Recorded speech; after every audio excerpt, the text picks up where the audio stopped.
Hey everybody. Hey Reformulate. Hey Mac. Reformulate is first. Hey Stilling. Nice video. Thanks. Yeah, I don't know. Like a premiere feature for a niche video is kind of strange. Yeah. Like I don't know. Imagine if I did a video on intro to C++ or something. I'm like, hey everybody, I hope you want to watch my new video. People who know C++ aren't really going to care. It's not like a comedy sketch or something like that. I had to reload Twitch. Oh, interesting. Well, hey Ramu. Yeah, I don't know the answer to this, by the way. Missed the Premiere, couldn't figure out how to get into the Premiere chat. At least on mobile, there were two different chats, and I could like swipe left or right to get between the chats. I wonder if that's still showing. Let me see. If I go to the video. Yeah, it's still showing. I can swipe the entire chat box. Oh well, yeah. Actually, I wonder if it shows like that even if I go to like this Cloudflare. Let's see. Comments. Yeah, I don't know. Yeah, maybe it's not. Oh, there it is. Show chat replay. Yeah, so I guess it's still possible.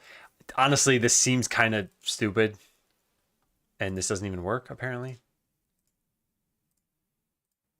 Okay, I don't know what's going on here. It's not even showing anything in the chat. Well, whatever. I might do premieres still. I might not, but I think I like the idea of at least releasing videos Wednesday when I'm on my lunch break. I'll probably give it a shot some more and we'll just see how it goes. Have to play the video. Oh, interesting. I see. Yeah. Oh, anyway, there wasn't any like interesting chat. It was Smoo and it was me, and that's it. This is as far as I saw. All right, so we are in add prototype abilities. So before we go too far with this, we need to... Oh, wait a second. This is going to be... I need to remove a couple of abilities, right? Yeah, I guess remove Rallying Cry and remove Wild Strike. Yeah, those were never supposed to be there. Well, not never, but now they're not supposed to be there. So where do we use this? Somewhere there's a check to see. Yeah, right here. Yeah, this, I don't like this. I don't like this at all. We need to know what class is associated with an ID. And I guess we can get that from here, maybe. Or at least maybe for some of them. Let's see. So class slash ability. Does this work? Can you do this?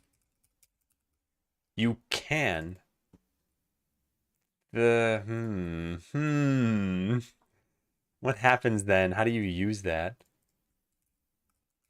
So class, rallying cry ability. And then we'll put the same thing down here. All right, now how do we do that? So we get the ability info. Var class equals, I don't even know what you put for this. I guess they all inherit from ref counted. Equals ability info. I mean, this will be pretty cool if this works. And then if class is null, oh, you can't use the word class. Oh, okay, we got to change that then. Well, what do we call this? Ability class? I don't know. I don't really care. Ability class. All right, so if that's null, then print an error. Otherwise, add ability. And then just fix the tabbing on this stuff. What is wrong with the tabbing here? It's all tabs. What is this? Expected type specifier after is? Oh, equals? Oh, my bad. Our method new is not present on the inferred type. Yeah. I don't know how you do this properly.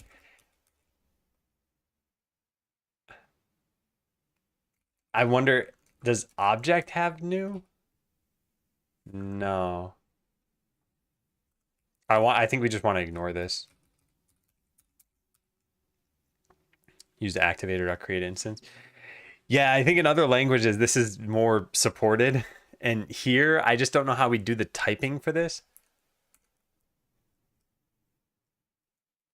I guess one way we could do this, not that I want to do it this way, and it doesn't matter. I'll just ignore this problem for right now. All right, how do we do that though? Quick fix. There's no quick fix. Unsafe method access. I think we can just search for that. GD script warning. Yep, like this. All right, and it's unsafe method access. Why? Oh, I got to put it on here. Unsafe call argument. Add ability requires a subtype of ability. I mean, this part shouldn't be too bad. We can just say as ability. Value is cast to this, but has an unknown type. I know. I guess we also ignore unsafe cast. This would work. This is pretty bad. Well, let's see. If it functions, I don't care because it's a prototype. So can we, whoops. Hold on a second there. We got to unlock these abilities. Then we need to use these abilities. And then we need to get into a battle. All right, can we use Rallying Cry? Yes. And can we use Wild Strike? Yes. So then everything's working. Beautiful. Beautiful. So yeah, now we don't need to have some giant case statement here. Thank goodness. And that means we can just start coding stuff. All right, so summon slime. Let's go make a summon slime ability. Actually, should that be what you summon? I feel like you should summon something that's something else in the spreadsheet. Where am I looking at? Code, Godot, idle ascendants, assets.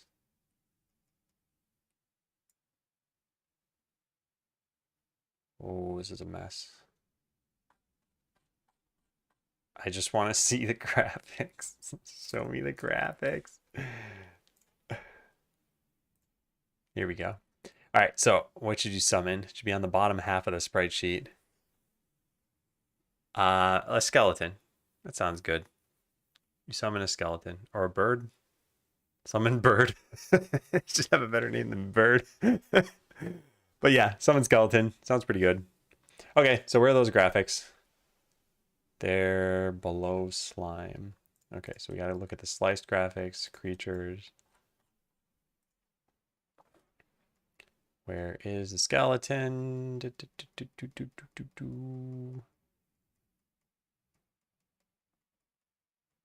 Oh, there was the slime, so it must be coming up. There it is. No, wait, that wasn't it.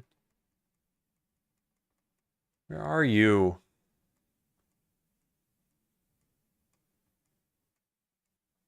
Why are there so many graphics? I don't think these are organized the same way. I think they need to go up and not down. All right, just keep your eyes peeled for a skeleton. Wait, there.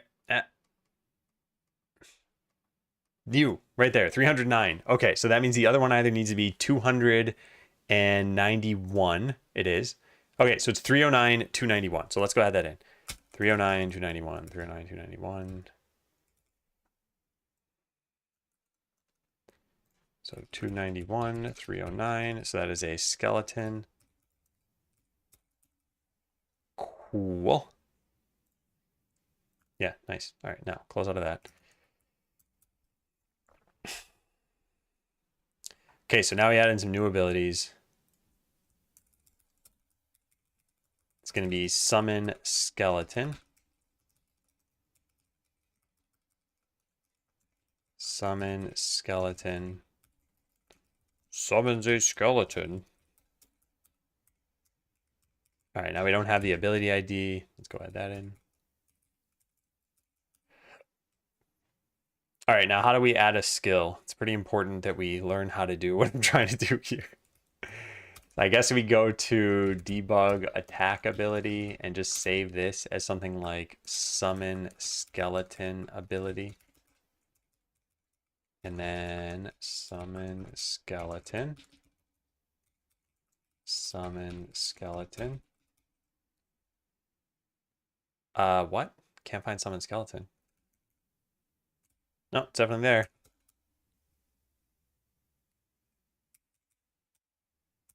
Okay, so how does this work? Because this is the first one that doesn't just do damage. We need to figure out how we do this. And I have a whole bunch of like add slimes here. Yeah, this. Add character data. Okay, so this has been impossible so far. We've never added a character mid-battle. We've only ever added them before battle. I wonder what happens if you add them... No, it wouldn't help if you added them to the character. So, first of all, we need to make sure you don't have too many characters on your side anyway. Yeah, there's just battle characters, though. We don't sort these by player.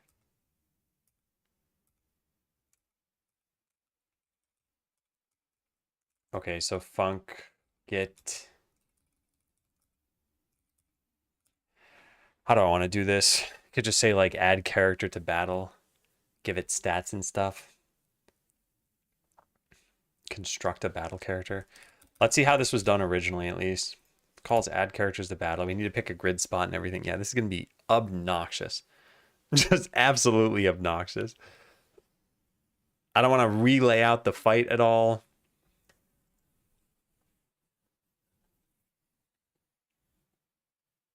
I want to just fill in an empty grid slot.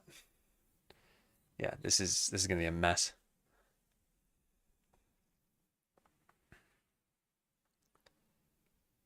Place character in battle. It only knows where it's placed. Oh man, we don't even keep track of the grid position. All right, so there is no way to get empty grid positions then. So we'll need a way to do that. So make sure there's space. Let's just write this all on the summon skill. Make sure there's space in the battle. Then get the next free grid position. And then add the character.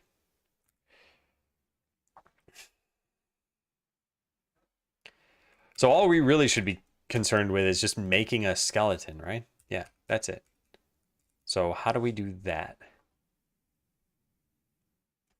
Well, we add character data just like this. And the character data, how does this get created? Just character data.new. All right. Well, this is sort of like what we want then.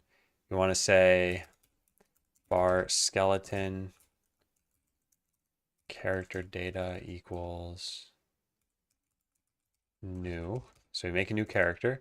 Then we need to make a battle character out of this. Maybe, maybe not. Because when we call add characters to battle, how does this work? We get an overworld character, and then we immediately start dealing with character data. Okay, I mean, I think this is reasonable enough then. Yeah. So then we'll just tell the battle to do it after that. Battle.add character. So let's say who's summoning the character and then the new character themselves. And that's that. Let me delete this stuff. And now,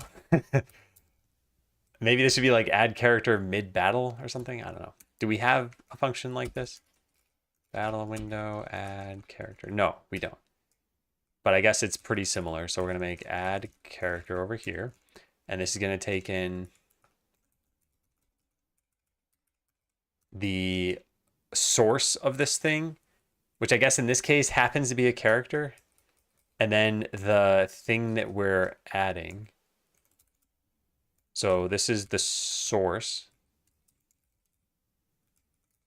And then the thing we're adding is character data. And then this is the new character data. Yeah. So make sure there's space in a battle. The way that we do this is we need to get all of the different characters on the same team. And I don't have anything coded for that.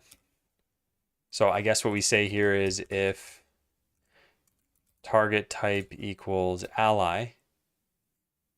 Then make sure, yeah, nice, this is good. All right, so we want to get all of the possible targets. I'm going to do this in such a hacky way. I don't even care. So allies is an array of, can we get this? Array of battle characters equals pick targets. The battle character is the source. The number of targets we want is infinity. And the target type is ally. Now, something kind of interesting here is we have those array functions, this thing. So what happens if you specify like a trillion? Let's see. Num elements is, oh, it gets set to min. So yeah, this pretty much should be infinite.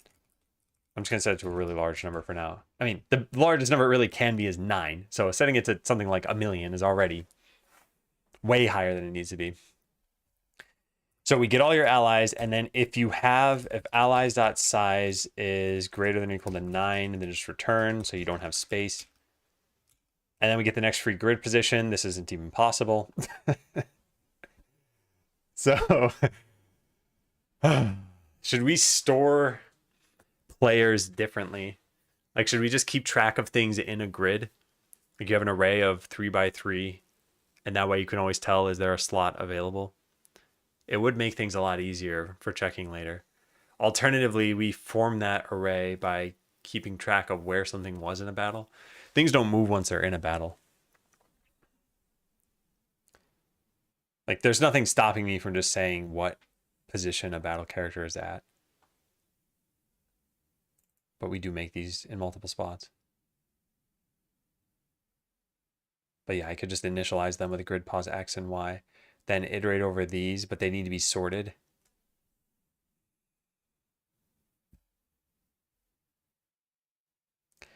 Just trying to think, how many other times do I even care about doing this? I don't know, I might. So yeah, I think let's go keep track of the grid. It's an array. It could be an array of arrays, but it doesn't actually need to be. Let's say it's an array of battle characters. An array, it's always of size 9. Well, an array that always matches the size of the grid. Oh, this wouldn't even work. This has to be like left grid and right grid.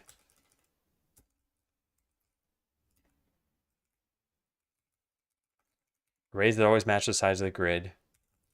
Keeps any empty spots in the grid are null.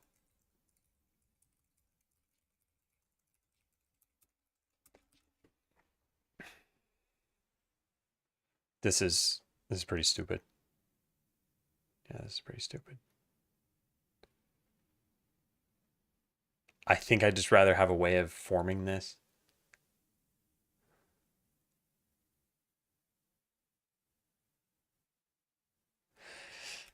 All right, whatever, let's form it then.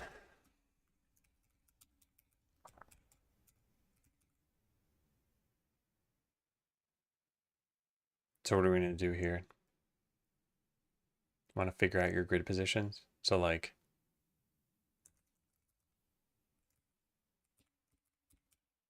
I guess we need to sort. So let's figure out how to do this. GD script sort array with comparator. It's probably just a single function call. I just don't know what it is. Sort custom with a callable. Yeah.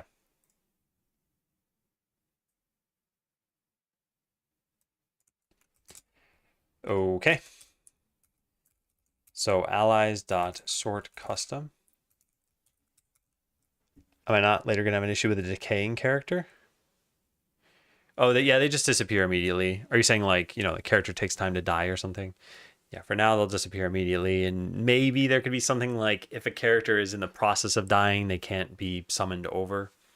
But for now, it shouldn't be a problem. So sort custom, we get a function with 2 battle characters. And we want to compare or like sort by grid position. Yeah, how does this work? What was that?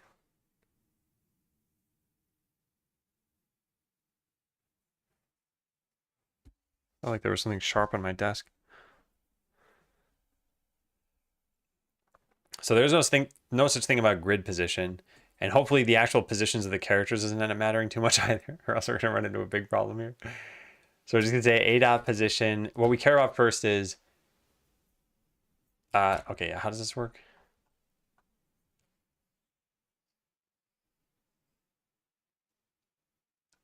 If the given method returns true, B will be after A. So we want the final thing in the array to be the thing that's the lowest down.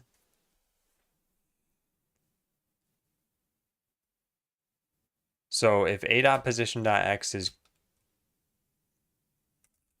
if B dot position dot X is greater than A dot position dot X. So this will be farther in this. Good, return true.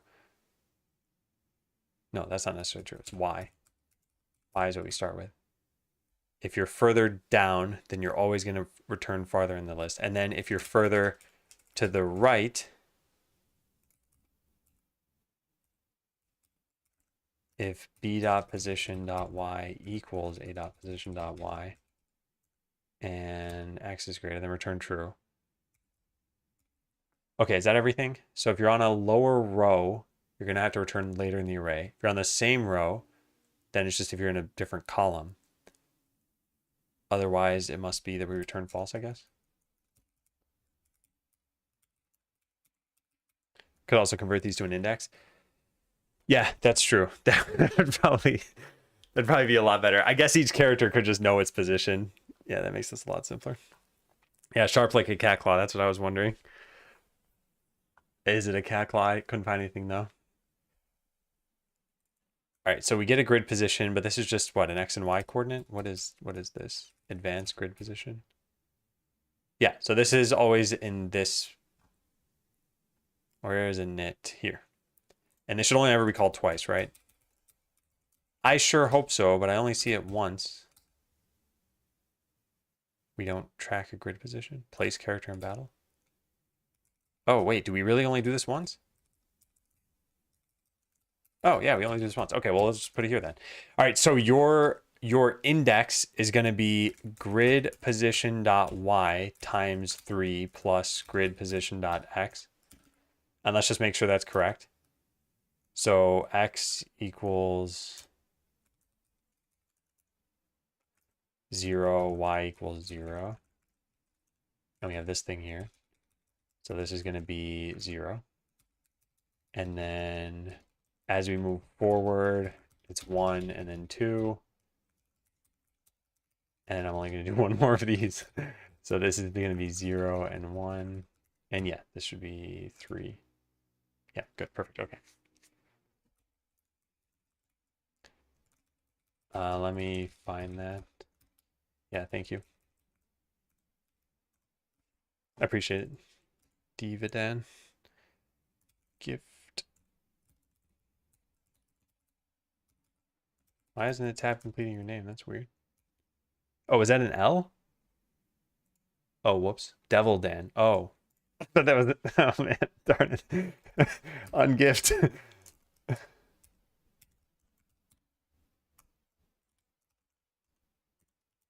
There we go.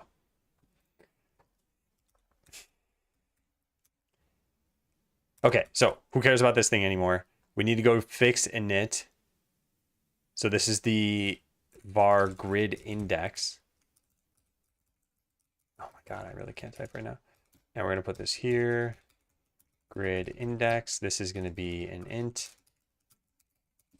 Okay, then when we initialize a battle character, and this should only ever be called from one spot, we take in the grid index val int and just store this off.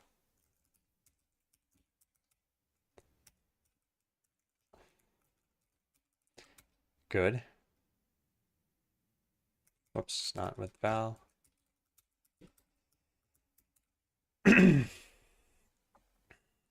So then when it comes to sorting, and let's give Tyrion a point for this.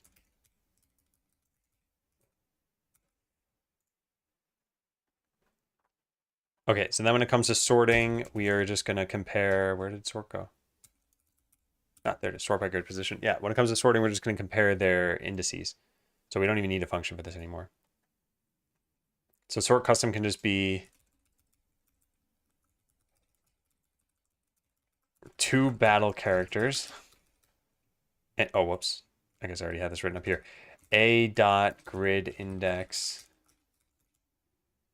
So this returns true if it should return farther in the thing. I think it should be like this. Let's just try this out. Can we even try this out? So all this is going to do is, oh, this is just going to sort so that we now have them arranged properly. Now I guess we go for I in range 9. If I don't want this. If allies I dot grid index. So if it's greater than I, then we found our first free slot. Do you have access to I here? I think that's how Python works, but that's apparently not how Godot works. Okay, that's fine. For I, var I, and... Okay, now we have it. Oh, you can't do that? Seriously? Okay, well, we can just say free grid index. Int. Yeah. And then break.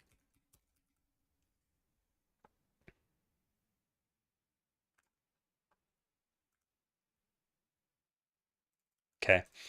And then I guess just print it out for now. Hey, Pige. How's it going? Mr. I'm never going to stream again. See you streaming. Hope you're doing well. Yeah, new reward. I got rid of the complain about channel points thing. So if there's space in a battle, then we want to get the next available space, and then we want to position the character there. To do position the character there. What happens when you only have 7 in the array? Oh, like if I went through this whole thing and didn't somehow assign a... If... Yeah, this'll break. Good thinking. Yeah, I've been streaming for almost 4 months now. Look at me. This has been not great the way I've been coding all of this. All right, so allies.size, allies I grid index, and then if free grid index is equal to -1, then that means that they were all arranged in order, and yeah, this is what we do. Okay. In fact, we could just set this to begin with.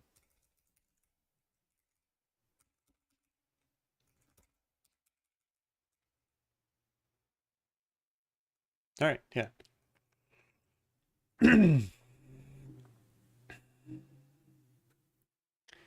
Played every idle game that exists. If I need help coding, just ask.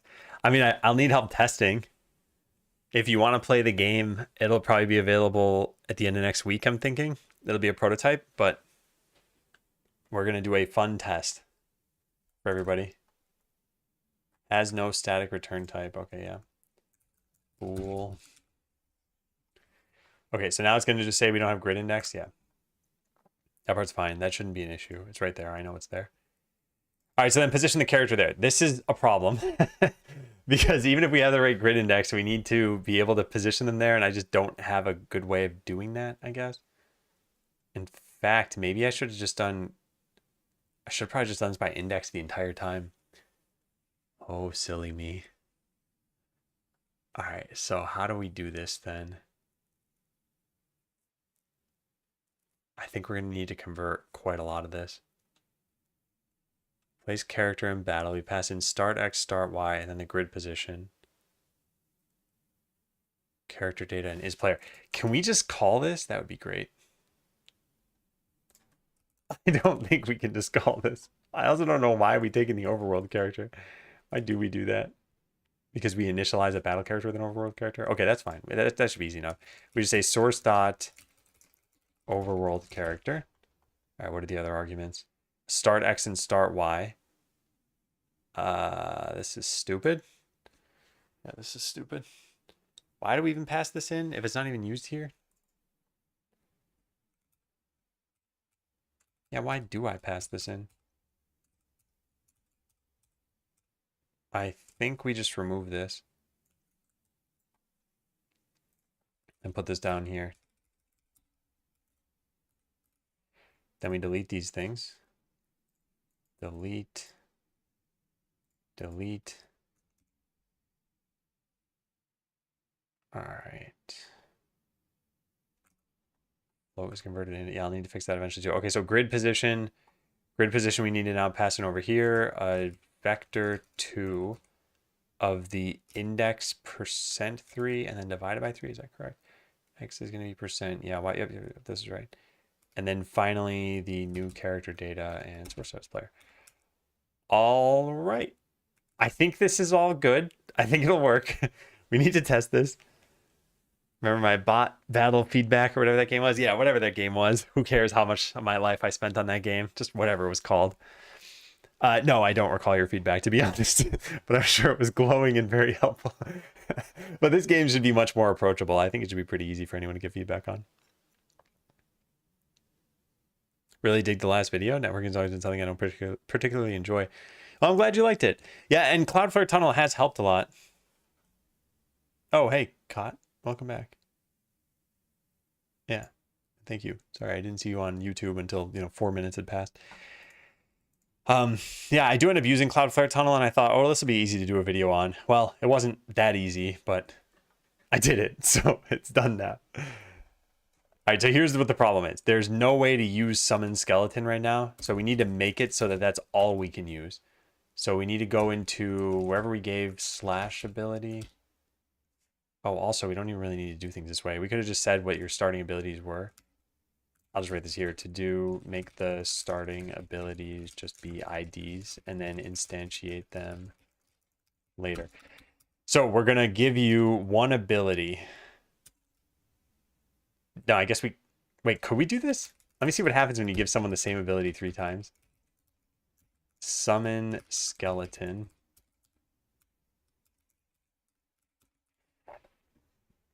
All right.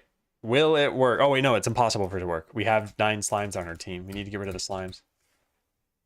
Delete. How about we give you 1 slime? That way we can see if it's picking the right position. All right, and it immediately failed. Presumably because I left some debug thing in here. No, I didn't. Where's it coming from? Character data, line 47? Character data 47. That's weird. Why is that happening? Yeah, why is that happening? Do I need to reload this?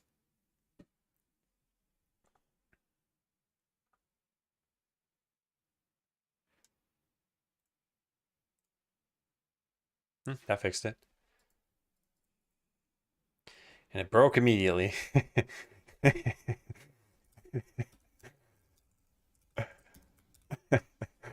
What happened here? Try to get your abilities. Why? It doesn't like summon skeleton ability? Why wouldn't it like summon skeleton ability? Maybe you... Oh, wait. Yeah, you probably can't have the same one multiple times. Known ability. Yeah, you probably just can't do this. Okay, anyway, this isn't the problem. I was just trying to cut corners. Let's just try this now. Maybe it'll work. Yeah, that was it. All right, so we're going to click the button. Will we get a skeleton? Well, we actually did. I did not think that was going to work. All right, let's just keep summoning skeletons now. Yeah. Now what happens when we get to max? It should just fizzle, which is why you would want smarter AI in the future. Actually, it might not if we have... Okay, so what happens? Yeah, it just doesn't do anything. Okay, so now we're going to do some damaging attacks. We want something to die on our team. Come on. And it can't be me. It's got to be something else that dies. Why won't anything die? Oh, come on. That's going to be me who dies first. Oh, okay. Slime died. So now we summon Skeleton next. And yeah, we replaced him. Wow, nice. Oh, all the skeletons are gone. I know why that happened. They don't persist between battles. And if I wanted them to persist, I need to add them to the overworld character. And I think it's a goal of ours to have them persist at some point, but I'll worry about that later. Yeah. But yeah, it's working pretty well. Now, this is like the most powerful ability right now, so I think we should probably limit this in time. So let's give it a cooldown of 15 seconds, probably even longer than that, honestly. They start with, what, 100 life or something? I'll make it 20 seconds. I'll make it once every hour. You can summon a weak little skeleton. All right, yeah, so now there's no way you'd be able to use this. Hey, Scythe, want to make a language? I see you're on your own account now. So you want to make a game and a new language? That is very lofty. Hey, Mouse. It's an expensive hello. All right, so we still haven't even gotten to the point where we can summon one skeleton. We're about to die. And then the cooldown's gonna... Oh, no, the cooldown doesn't reset. All right, now we can summon our first skeleton. There. Absorb a bunch of hits for me. Oh, it doesn't matter. It's going to die anyway. All right, perfectly balanced.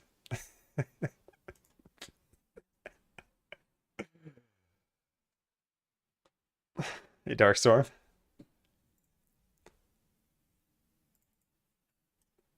Darkstorm, can you send me a message on Discord just saying, like, remember to say something to me later? Because I have to tell you something. But I can't tell you on stream. Raimu's already here. Raimu's just trying to highlight his message for attention. Hi, Raimu. All right, so add summon slime, I guess, is done. Next up is add lightning zaps. Have I tried Neo Vim? No, I've never tried it. I've only tried regular Vim. I guess VI. All right, so lightning zaps.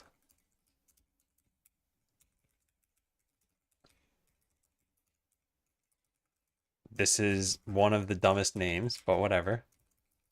Call down lightning. Call down several lightning strikes.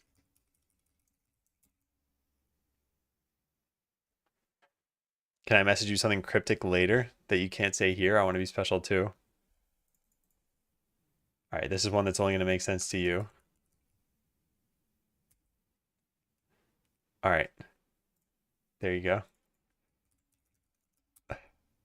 I think with QMK, you might be looking for the keyboard stuff.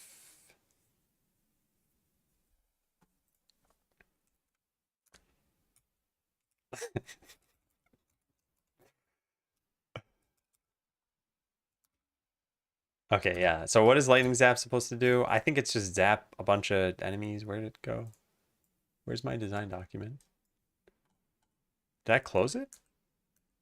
Oh, I guess I closed it. Okay, well, let's just pull it up again.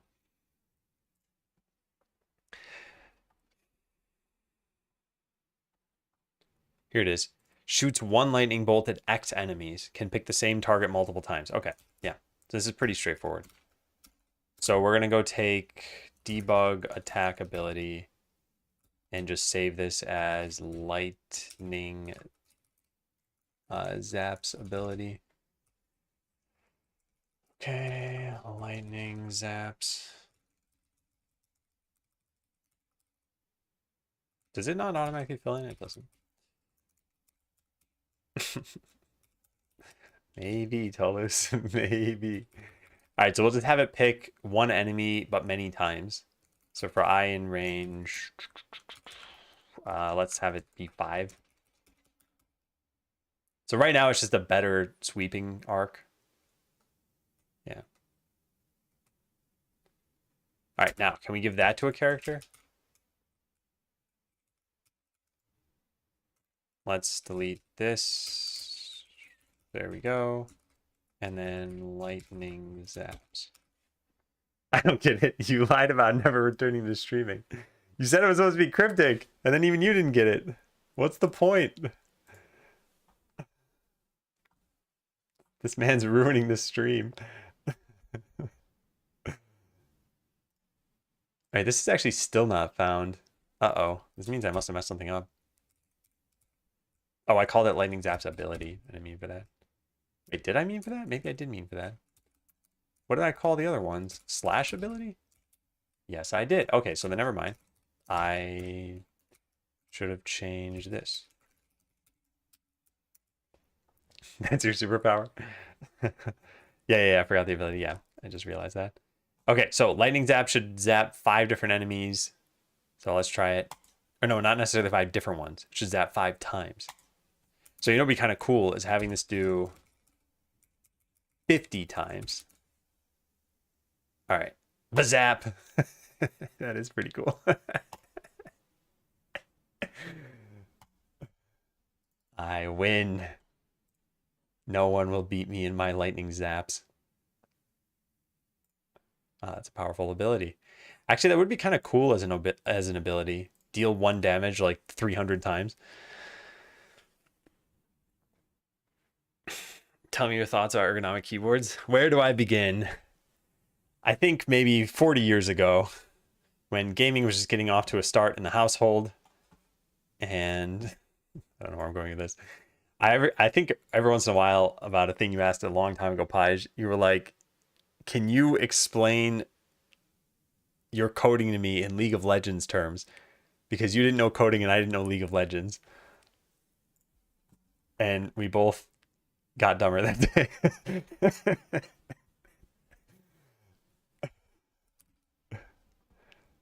All right, so I think what we need to do is we need to add in all of these at once and then code them so that I don't need to keep reloading Godot.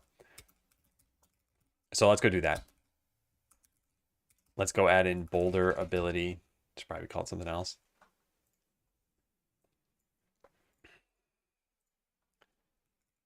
All right. I'm not playing League of Legends for April Fools. I already have my April Fools thing figured out. Okay, so for any of these, let's just have it all pick one target and do some damage, sure. And then I'll just add in all of these. So this is going to be called boulder. Hurls a gigantic boulder at all enemies. Yeah. What's the best coding language?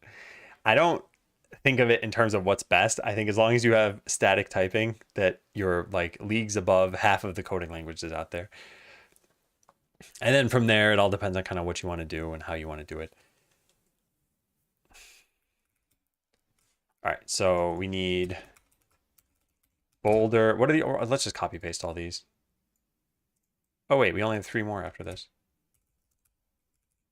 Okay, so boulder, quick strike, traps. I don't know, lay trap. And poisoned dagger. Yeah. All right, then let's add them all down here too. Will I have a special stream? Not a special stream schedule.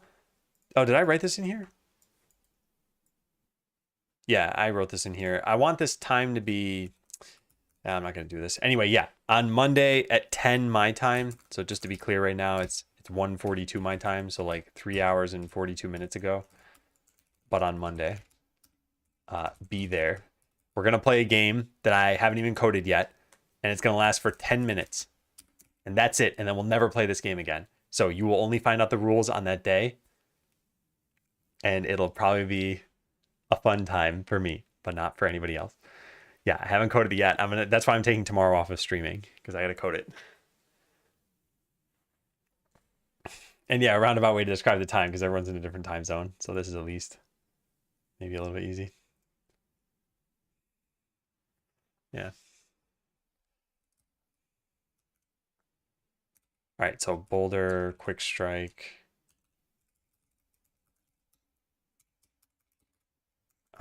Should just be able to fill this in, yeah. So I don't know. Write a description for this. There we go. All right. And next, what is next? Traps and poison dagger. Yeah. Lay trap. Yep. And then poison dagger.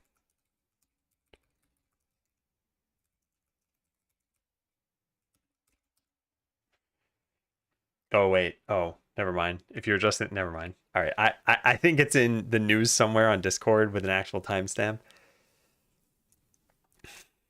But anyway, just be here on Monday's stream in the morning and things will be good. All right. So we added in all the new types. We did not add in the new abilities. So, Oops. sucky thing here is I keep remembering what I'm doing here. Quick strike ability. Quick strike. All right, so there's one more. Now we need lay trap ability.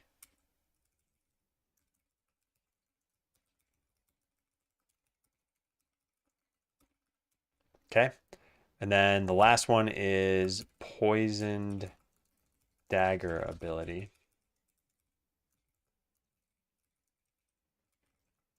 Dagger. All right. All right, so now I only need to restart Godot once. Then let's go give ourselves these abilities.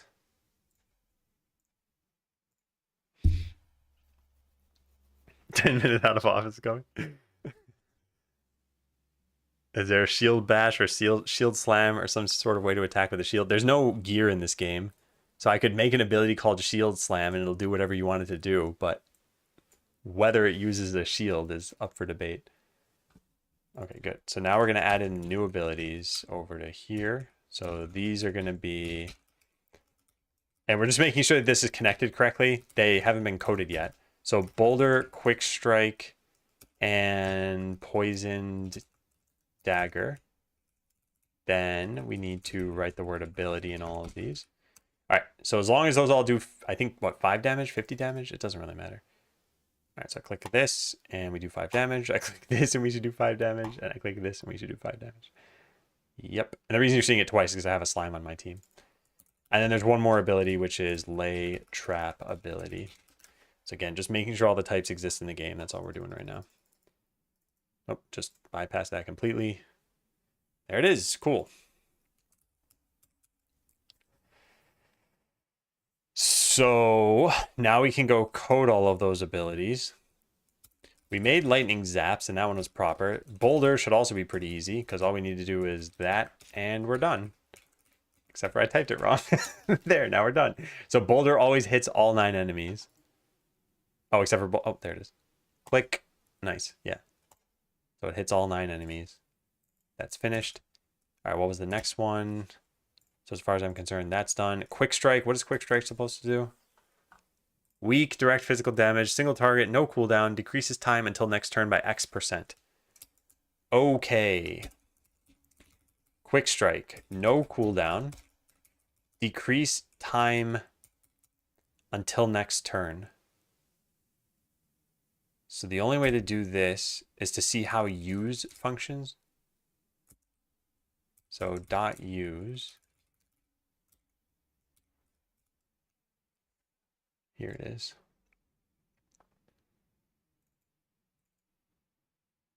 So we reset the cooldown on this. And then use the ability, and then what? And then call took turn, and took turn resets your turn time. Darn it. All right, then this won't actually work. We need some like special way of overriding this. But the ability can't actually do it itself.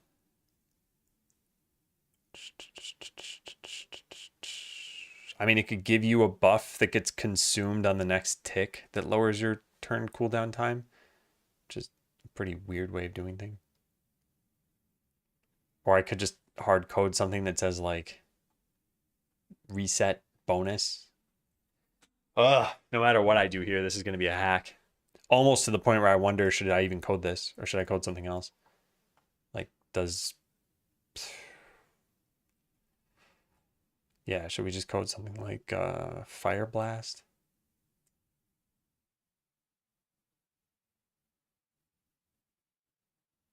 Yeah, all right. Pivot. Getting rid of quick strike. Saving this as fire blast ability. Yeah, quick strike too hard. Too hard with the current system. And it's not like I can't code this quickly, but it's just going to be so hacky that there's no point. So we're going to change this to fire blast. Fire blast. And then go change the constants as well.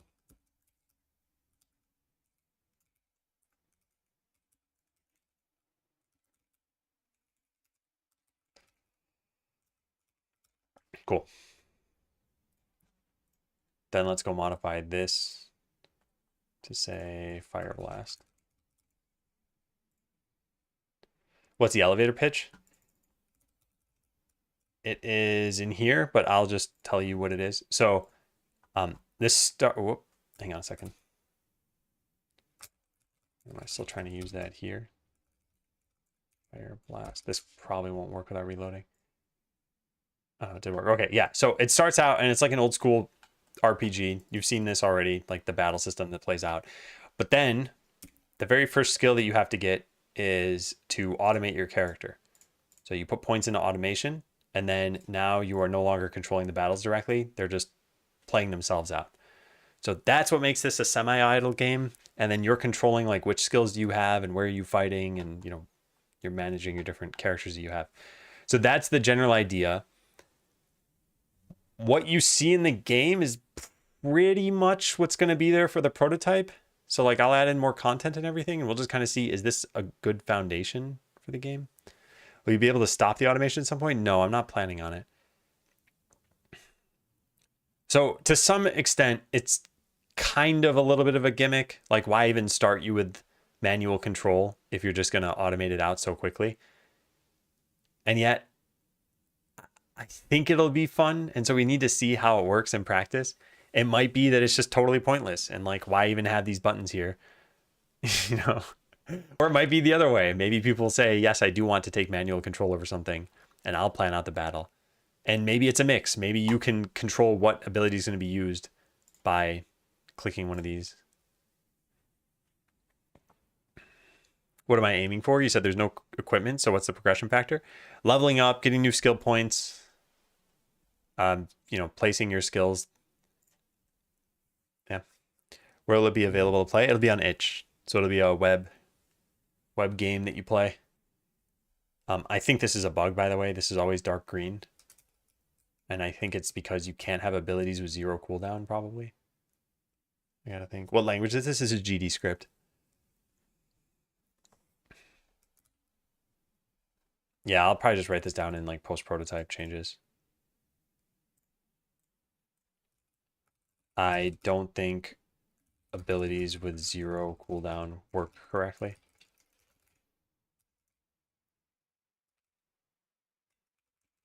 Like quick strike. I think the button was always dark green. Will you be able to customize stats like go full crit or life leech? No. Also, do you need an account there? I don't think so.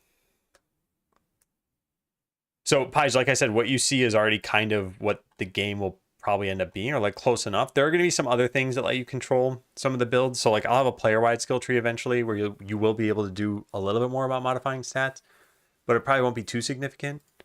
And I kind of want to see like, yeah, what does it end up being? I get where you're going with this, which is like, oh, as it seems right now, it doesn't look like there's a lot to make a decision about. And I'm expecting this to be a sort of chill game and not like typical idle games where you're just like leaving this for an entire day and then coming back and making like 2 changes. I was thinking it's more like, it's like a semi-idle game. That's kind of how I'm thinking about it. And yeah, whether or not it ends up being fun, we'll have to see. One thing I see would probably be allowing to reorder the skills. There might be a specific order with automation to make your battle more efficient. I just don't want to ever allow that. I think what I'm essentially saying is like there are multiple ways you could design an RPG, right? You could make something, just picture like any number of RPGs out there. Whatever, Octopath Traveler and Diablo and I don't know, anything. Super Mario RPG. all of these have very different systems, and they're all fun games, except for Octopath Traveler. I do not like that game, but other people think it's a fun game. And so I'm trying to keep this as like one of the design decisions that stays, which is you're basically just not affecting battles directly. And if that ends up being a bad decision, then I think we'll have to revisit it. But I know there's been a push Darkstorm to try to get more control over the battle. And I'm basically like, no, that's just not a part of this game. So yeah, we'll see. Maybe it doesn't work. Maybe it does. Each character has an ultimate that can be toggled to automated or manual. Helps for scenarios where you want to combo multiple together. Yeah, and I think part of that comes down to like how much do battles matter? And this is, I think, this is still my kind of core philosophy. Just picture, I know I've said this a million times, but picture Pokemon. You're playing Pokemon, and I say, you know what, you have to stay in the level 1 zone. So, you know, whatever, like just outside of Pallet Town, basically, and you're fighting like Pidgey and Rattata. This would not be fun, but you'd have almost no challenge. You'd pretty much never die. Like, why would you? You're fighting Pokemon that you can kill in one hit. So you could play this, you'd have almost no challenge, and you wouldn't want to because it's taking your time. With an automated game, this would not be a problem. You could just leave this forever in the level 1 zone and, you know, come back after a month and you'd be like, cool, I'm the max level. That's what I wanted to do. And you would have like bypassed the entire game basically. And the way the typical idle games do this is it's like, well, you only get so much progression from staying in a particular area. And so you need to keep playing up this progression cycle. I pretty much want there to be like a linear progression. And as a result of this phenomenon where you can just always fight the weakest enemies, I just don't think battles will ever really matter. So trying to get them to matter seems like a bad idea to me. But that's my design philosophy for right now. And like, however well reasoned you think it is, doesn't matter because maybe in practice it sucks. So we just need to test this, and that's what I'm doing.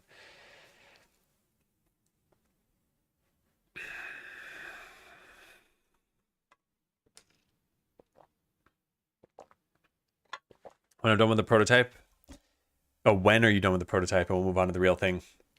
So I see this as being in a couple of different phases. Right now we're making it. So there's no skipping this part of it, of course. And then hopefully end of next week is launch it and then gather feedback for, I don't know, a few days, then and go through the feedback and then make any small changes or, I don't know, or tests we want to do.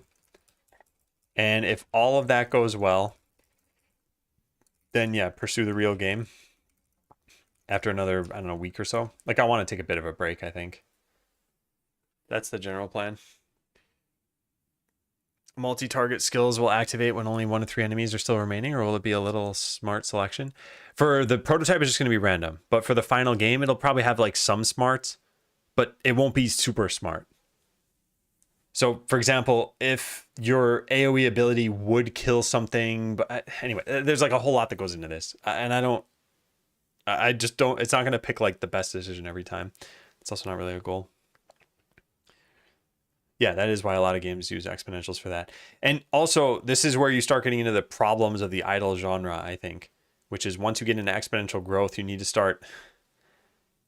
I just think it makes it for a bad experience for the player. And by that point, they're hopefully addicted to the game, so they don't care. But I don't think it makes for fun gameplay. Will I still be using the same assets? I don't know. I'll need to figure that out. Core design is different because the previous example relies on you to initiate battles, where this will automate character movement and let it play out, rather than just passively gaining experience while idle. Oh, I see. All right, we'll have a good meeting, Broken Crown. Yeah, and I have a lot of thoughts on this stuff. So yeah, let's just see where this goes. And if it turns out that like enough people say, yeah, this is fun, then we'll just kind of tackle it. I don't like the exponential growth, at least in idle games, because it's an infinite exponential growth of this like ever repeating cycle that you have. So typical exponential growth is you have a chart like this, right? You slowly get more powerful and you get like rapidly more powerful. And so the point here lets you kill all of the enemies that would have been in the starting zone that you're in. However, the way the idle games typically work is they just keep doing this exponential growth over and over and over so that you have an infinite graph that looks like this. So that if you were to zoom out, you would see a line, but at any given point, you feel like you're still progressing. It's called Prestige. This isn't called Prestige. The Prestige system would be going back to the beginning and having some extra benefit. I'm just saying if you were at like whatever level it is that this power represents and you went back to the beginning without actually reverting your character, you would just kill everything. Hey, Grace. It's going well. I'm making progress on this. What did I just leave off doing? I think I was going to add in Fire Blast. I need to take a break pretty soon. I know that. But I want to see, did I actually add Fire Blast? I did, and yes, it is there in the game. It's just not doing anything yet. Okay, we're gonna do this when I get back from my break. So, is it jump time? Is it jump time? Well, I wanted that. It's jump time.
Hey again, everybody. Close the game. Close the game. I'm going to stop using voice controls at some point. All right, so let's go back to, oh wait, one thing I forgot to do is that video I just released. I didn't make it in the new video command. Here. Share, copy.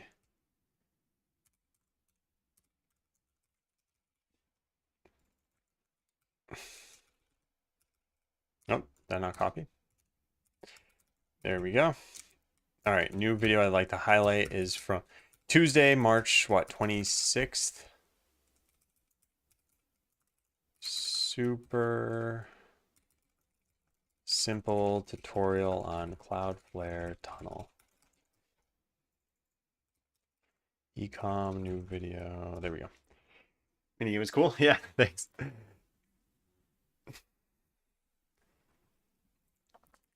I should probably also put this in my Cloudflare notes. Tunnel basics. I did a super simple tutorial video here.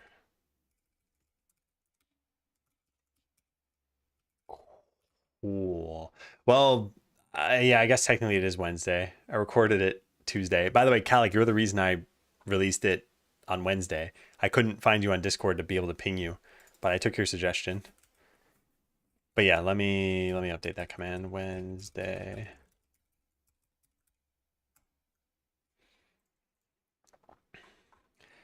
Okay, so what makes Fire Blast Fire Blast? Direct damage, damage over time component, and single target. Okay, yeah, so some damage over time. We have this coded as part of slash, and we're going to just do that here. So we're just going to make it a bleed effect because that's all we really have for right now. And we'll have it be, I don't know, what, 3 damage?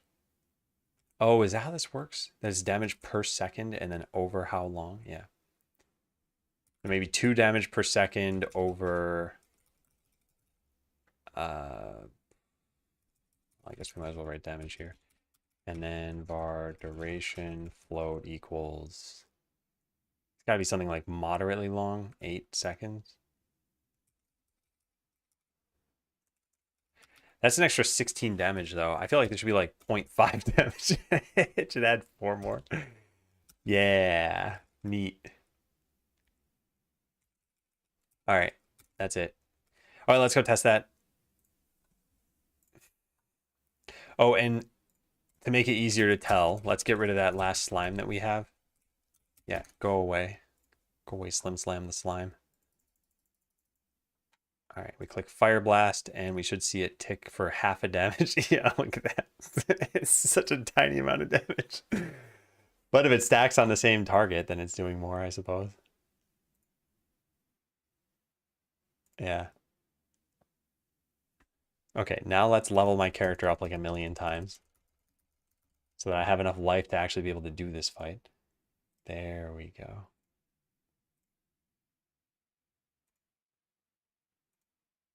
Yeah, all right. That's good. That's all we need for right now. All right, so that was Fire Blast. Now traps are something a little bit special here. I don't even know if we have a graphic for this, in which case we might just not put them in the game. Where's the, I don't have it anymore. Give me a sec.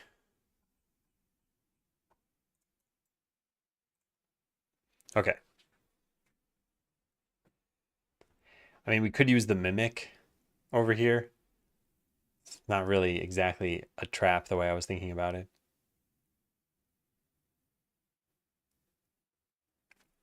But I think this is not worth adding. I think I should add in something else. Because the idea of traps was going to be it could absorb a hit and it could eventually like do damage when it is hit. And that's enough new stuff to code where I don't think it's really worthwhile to do. But I don't know what I would pick if not for that.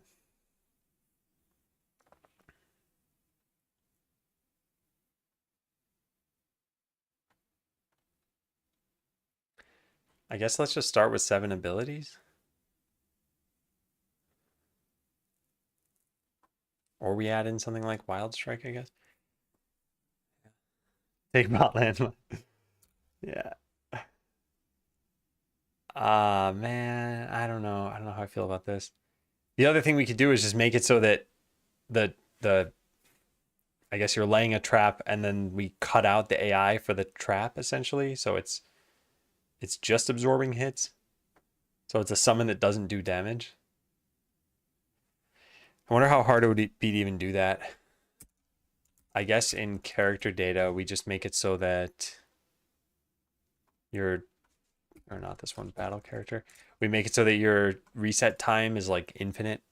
So the character just never gets a turn. But I think instead we're just going to stick to 7 abilities. I'll just delete it. Yeah, lay trap, binder. Goodbye. All right, and then delete this and this.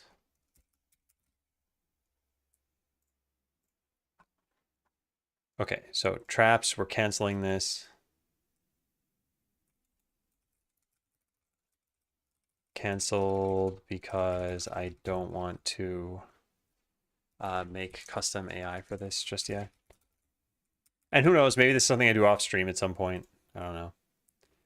All right, so what was the last thing that we had? Poison dagger. Here. Poison target for X turns. Poison deals Y damage every turn. Okay, so this is pretty much the same as what I just did. We just take this. Is any lifesteal attack? There's no lifesteal yet, no. And that is something I could potentially add. So here we just don't deal damage directly. We just add a damage over time. And I guess if normal attacks are doing like 5 to 10 damage, this should do, I don't know, maybe 30 damage. Oh, not 30. What am I talking about? Duration should be like 20 and do maybe 2 damage per second.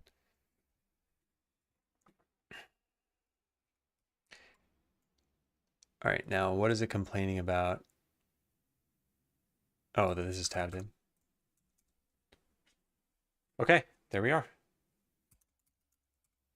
So if we head back to this, let's give poisoned dagger ability. Let's go try that out. It could be an upgrade, yeah.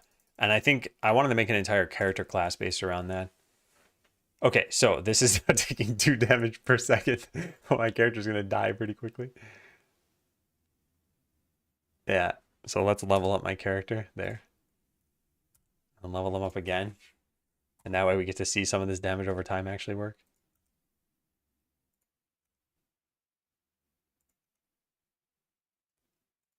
I like the idea of a really long damage over time like that. But yeah, we need to think about balance at some point. Because I would have died like 4 times over in this fight.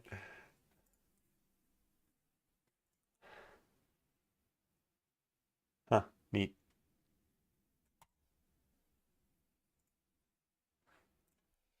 Yeah, neat. By the way, one of the things that I was thinking about that we could turn this gimmick into less of a gimmick is instead of forcing you to get the automation skill before getting any other skills, like right now you have to click this 4 times and then it'll light up all the other ones. Although I don't have any of these abilities right now, so that's why it's not lighting them up.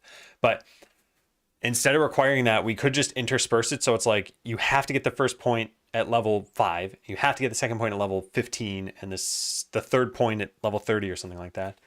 Hey, technically dangerous. Poison enemy should turn green. Yeah, I agree. Or some indication at some point. And maybe that's a good idea. Maybe that's one of the tests that we do here. Because at least then you'd feel like, okay, I'm making decisions and I'm not so rapidly getting out of this. And I think I have that as like a post question or post prototype question, right? Yeah, the skill system makes sense. Does it handle lots of battles? How do we improve the UI? Does it benefit from starting out manually? Would it benefit from even more manual control? Or perhaps it would be good to force automation every X levels.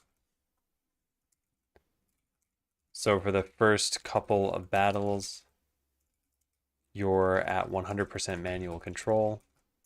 Then at level 5, you're at 75%. Then at level 10, it's 50%, etc. I don't know, but I think this is one of the things we got to figure out in order to maximize the sort of fun of the game. Because I think I'm leaning toward this, and I'll just write this down, leaning toward this. And the reason why is because if you think about it, this is sort of how idle games start out. A lot of idle games, the progression you make at the beginning is to hook you into the game. So you're making lots of decisions at first, or you're at least clicking a lot of buttons at first. They're not a lot of decisions, I guess, but there's no real messing up either. Then after about maybe 30 or 60 minutes is usually when it starts to take a lot longer for you to do something meaningful. And then after your first day or two of playing, it's taking like hours and hours for you to do anything meaningful. So yeah, I wonder if we can get to this point after, like an hour and a half maybe. Or something like that. I'm not sure. AMD Fury. Look at Simple Cookie Clicker, for example. I haven't played much of that.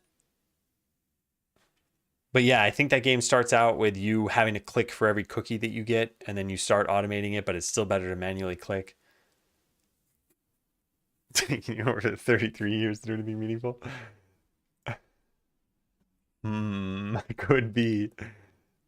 All right, so this has been done. So now remove Rallying Cry and Wild Strike. Yeah, I mean, it's easy enough to add in abilities anyway, so let's just delete this. Rallying Cry, Wild Strike. So this was unlocking different abilities. We're still going to need this in the game somehow. I'll do this later. This stuff can all be deleted.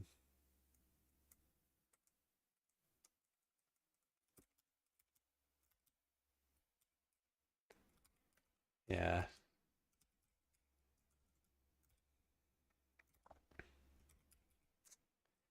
Tisk, tisk, tisk. So much we got to do here. Also, the mods of an ability should be kept track of in the abilities themselves. And these should be pulled from the characters. There's a lot that could be revamped here. Not too worried yet. Okay, and then just delete these things, right? Finder. There.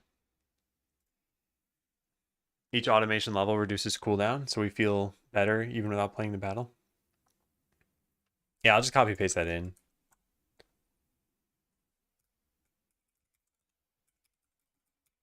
Yeah. Because I'm not sure how I'd feel about that. I think if you're going to only mostly have an automated character, that it'd probably kind of feel bad to even ever have to control it.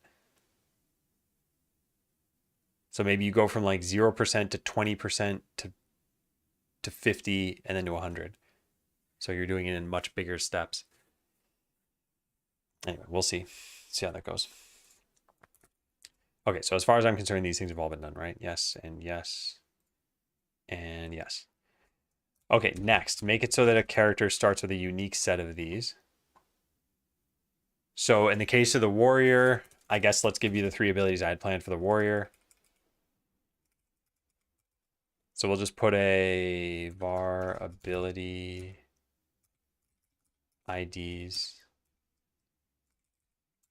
equals this.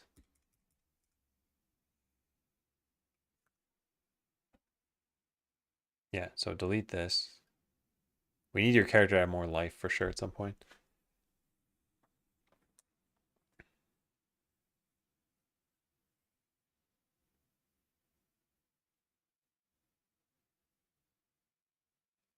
What, Andy Fury?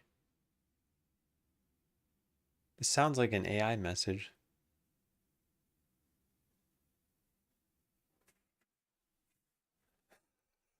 I'm not really sure what you're saying.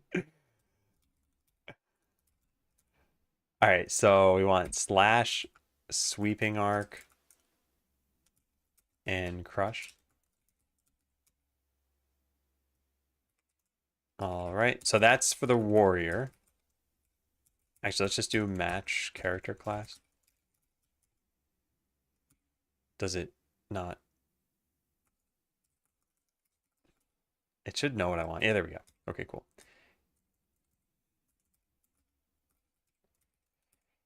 All right, then we want the mage and rogue.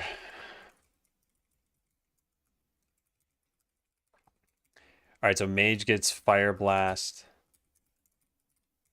lightning zaps, and boulder. And the rogue gets poison dagger,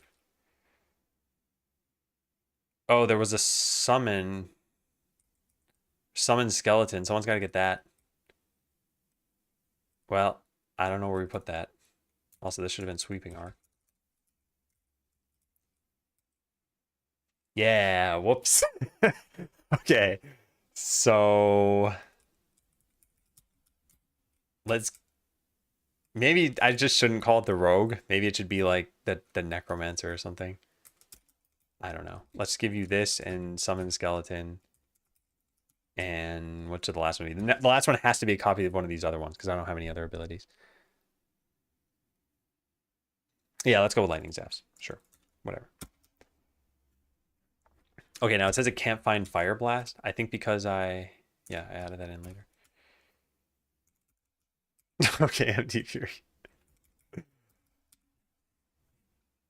Okay, so we've got all of the ability IDs that we want to add, and then this one should be append constants dot ability IDs dot. I think it's called debug attack. Yeah. Then we just go through all the abilities and add them. How did we do this? Add ability.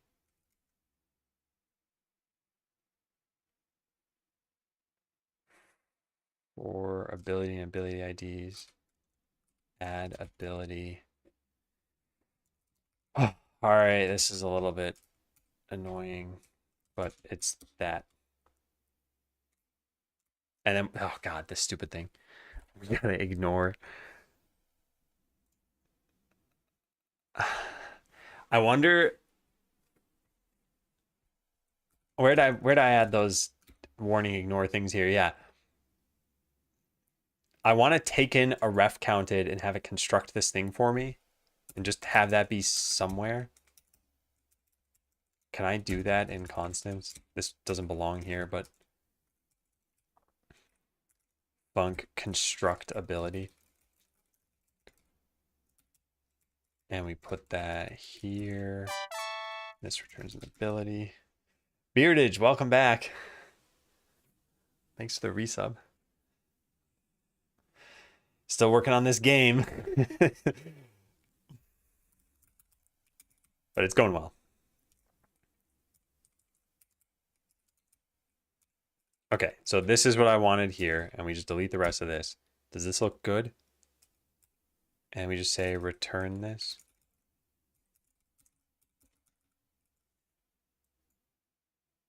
What does it think is wrong here? It's saying a bunch of stuff about using a tab character, but like... strange. I guess maybe I don't need constants here.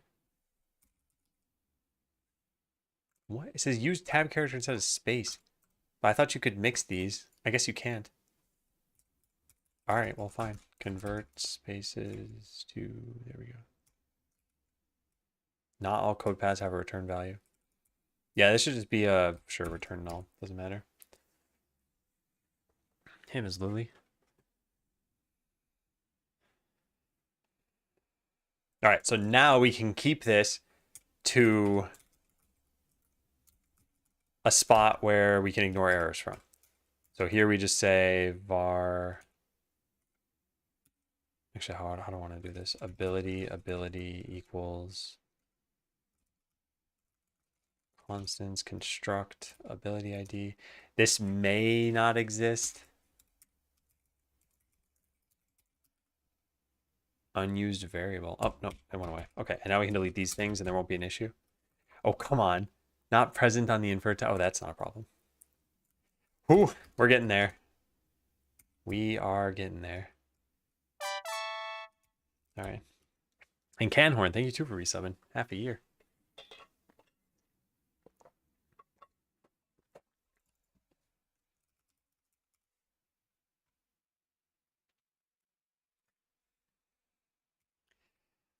All right, so we get the ability, we add the ability. That's that. All right, let's go try this out. So the way to test this is to go back to the game and set it so that it's got the title screen showing. Click this, click this, click this. Rallying cry is still being referred to somewhere. Oh yeah, this should just get deleted right now. Okay. Now let's try. Okay, so we start with a warrior. Then it breaks immediately. Invalid get index ability class on dictionary. Oh yeah, because it doesn't exist on half of them. I forgot. Yeah, whoops. Whoopsie.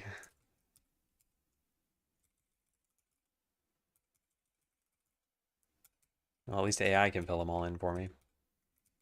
This doesn't need one.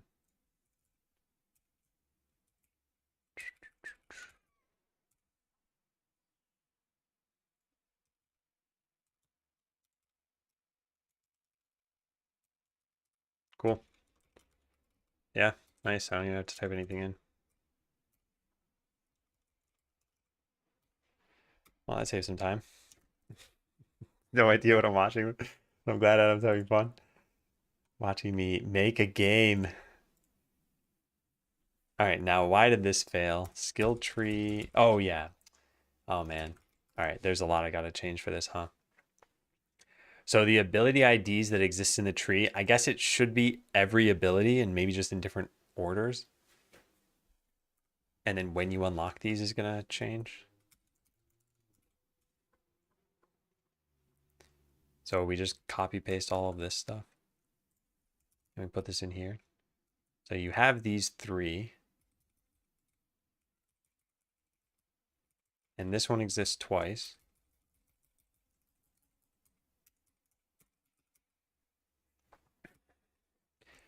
And now mod IDs, there won't actually be mods for all of these. I wonder what would happen if we just copy pasted this a bunch of times. So 1, 2, 3, 4, 5. Okay, let's try that.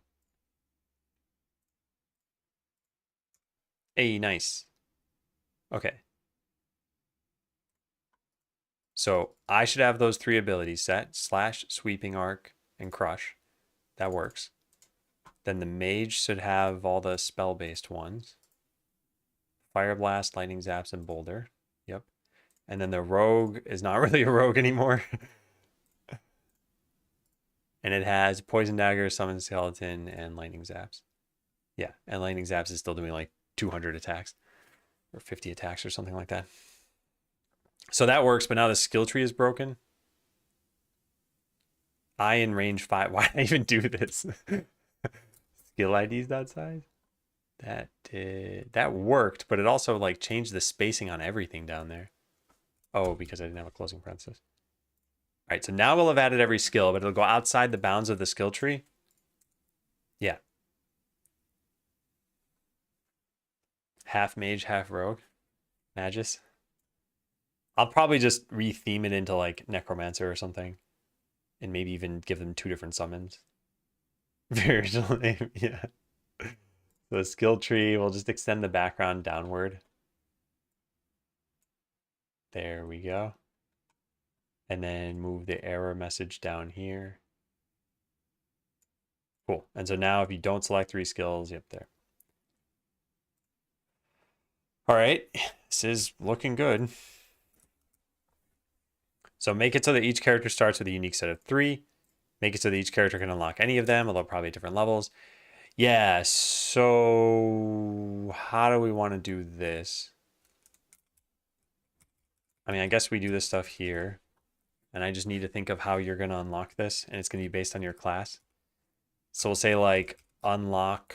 Oh, we already have an unlock ability thing. What does that do? Unlocks an ability. Okay, yeah. So say like unlock ability at level up. And then move this stuff down there.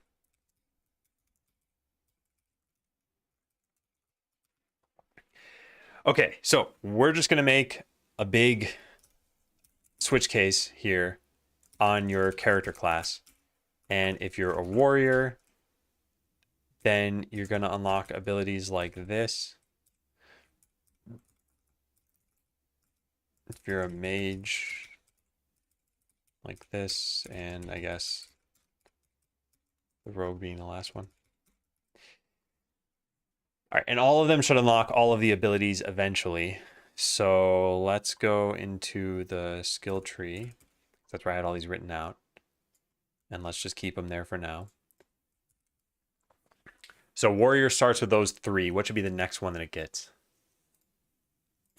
Probably something like poison dagger. I mean, this might imply to you that it's better than the existing ones, but it's not necessarily. But I think that makes the most sense at least. So we'll give you poison dagger level 2, and I don't know, at that point stuff stops making sense. So let's give you, I don't know, summon skeleton, and then boulder. Actually, should we even do this? Maybe they should all just have like 5 of the skills that you can pick. And skill trees are just totally different. Well, I'll think about that. Poisoned dagger and not just poison dagger. Well, don't know what to say. All right, and then we'll put Fire Blast down here. So those are all the abilities. Now we'll say 4, 5, and 6. Okay, good. Now copy paste all this down to here. So now the mage starts with this, this, and this. So I guess we'll give you Crush. The mage will just be the most powerful class. We'll give you Sweeping Arc last. We'll give you Slash second to last. And we'll give you Poison Dagger here. And then the rogue starts with what exactly? I don't even remember. Rogue starts with these 3. Poison, Summon, and Lightning Zap. So Poison, Summon, and Lightning Zaps. Okay, so we need to give you these. And let's just kind of shuffle them up without looking at them too much. Freak Technic, thanks for resubbing. There. And that's the order that you're going to get them in now. That's how you do game design. I don't want you to get crushed at the same level of the... Let's just put Boulder up here and Crush down here. Whoa, whoa, whoa, whoa. Stop it. Stop it, computer. There. Okay, now let's go test that out. So we'll hit play. So let's see. Warrior. I press X once and I get Poison Dagger. I press it again. I get Summon Skeleton, Boulder, Lightning Zaps, and Fire Blast. Yeah. Yeah, you need to equip exactly 3 skills. There we go. So now if I enter a battle, I should have Boulder, Poison Dagger, and Summon Skeleton, right? Ooh, Boulder, Poison Dagger, Summon Skeleton. Yeah, cool. Okay, that works. Now we try the Mage. And we get Fire Blast, Lightning Zaps, and Boulder. And I level up once. We get Crush, Summon Skeleton, Poison Dagger, / Sweeping Arc. I should be able to select these. Yep. And finally, the Rogue. Lightning Zap, Poison Dagger, Summon Skeleton. Yeah. Yeehaw. I'm going to lose this fight. Oh, I win. All right, good. And then level up, level up, level. Cool. Hey, new here.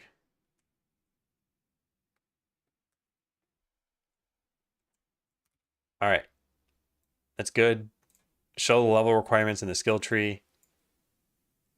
Is that important? That means manifesting this data elsewhere. I don't really think it's too important. Yeah, I don't think it's too important. What is the number next to this? Oh, I think it's the level of the ability actually. I don't know where that even is. Here. Yeah, it's the level, but the level doesn't doesn't make any sense. Yeah, you can't level these up. I guess it makes sense for the ones that, let me see this. It makes sense for these. Yeah, it doesn't make sense for the active ones. Okay, so let's delete it for the active ones. Add skill to tree. Just delete this, I guess. And just say this equals skill name. Does that fix the problem? Yeah, it does. Okay. Okay. I'm going to cancel this. I don't care about this. So show this in the tree. Don't care to do this.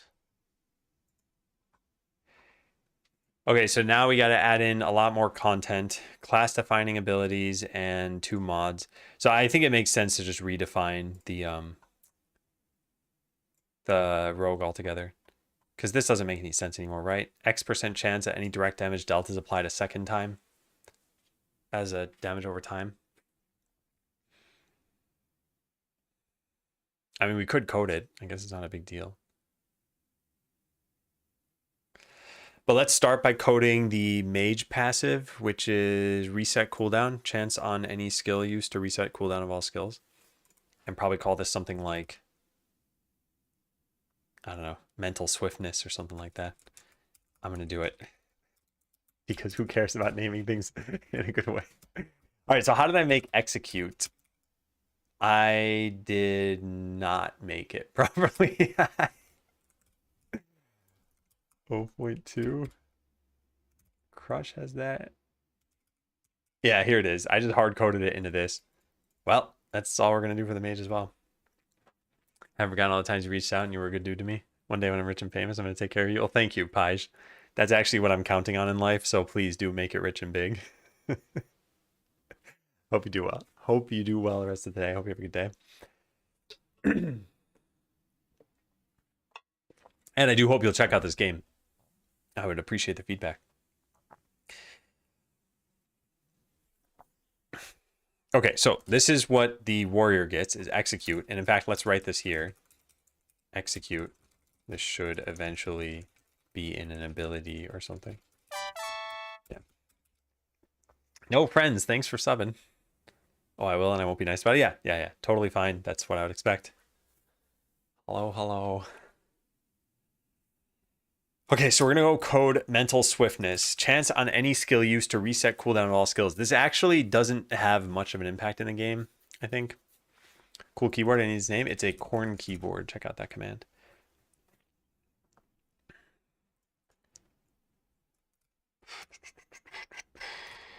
So on any skill use, well, all of your skills deal damage, but they don't have to, I guess.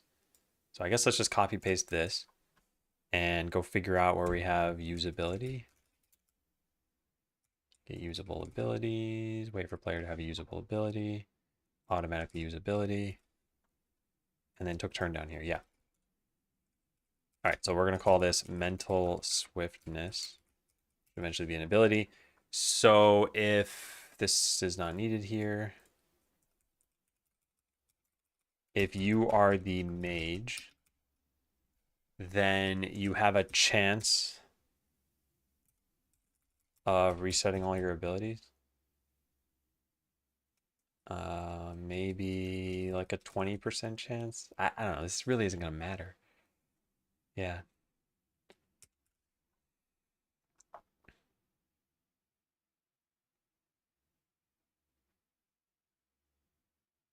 Where do we even... Here it is. Ability.cooldown minus equal delta. Yeah, so we need all of your equipped abilities, and we just set the cooldown equal to 0.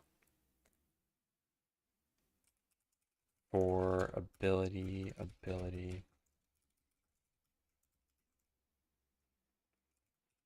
Equipped. Yeah. Is that right? No, that's not right. No, we need to set this at 0. Cooldown equals 0. All right, there. I think we're done. Does that work? There's already a variable named ability in this scope. Oh, sure, fine. All right, I'll just quote this as mental swiftness. This is really stupid.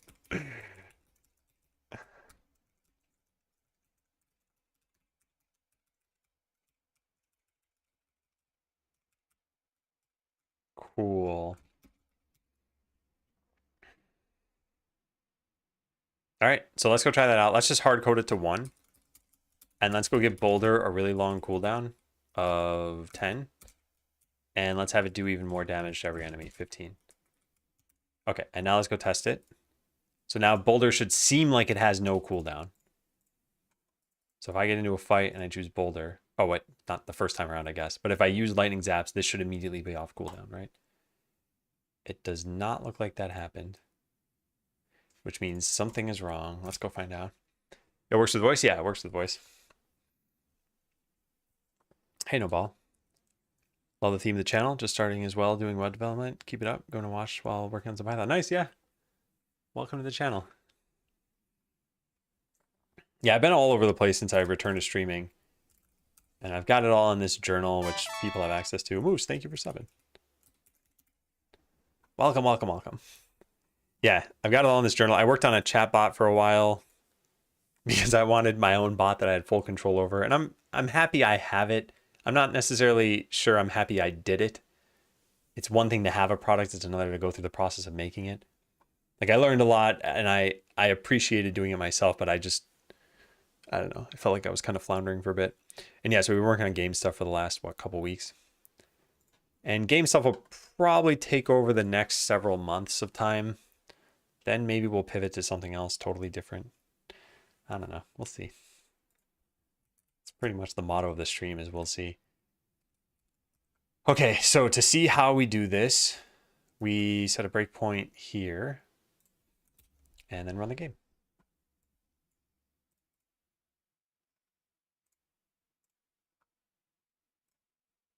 So we pick the mage. We delete all these other breakpoints. Where are they? Holy cow, there's so many of them. There, delete that too. There, and now play and get into a battle and use an ability. So it should break in. It didn't. Oh, I know why. Because automatically use an ability is not what I'm doing. I'm manually using an ability. So of course it's not going to break it. That's why you debug.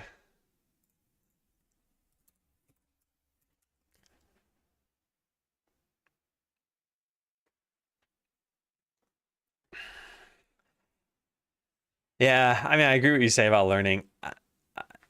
I think the stuff I learned wasn't necessarily like, I guess, super important stuff. And I have my own thoughts on this. I don't think it's ever bad to learn something, but it's not necessarily something I was like super actively wanting to learn. It was more like I wanted a bot that would do exactly what I needed. And we're not even really totally there yet. I was just kind of sick of the bot I'd been using when I was first streaming. Maybe this software streamer tax. Yeah. Or at least some kind of tooling for your stream. I'll probably do more of that at some point. So what are we doing here? We're changing battles so that instead of automatically usability, we want it to happen here too. But we also need it when you manually pick an ability. So I guess let's just put this over to here.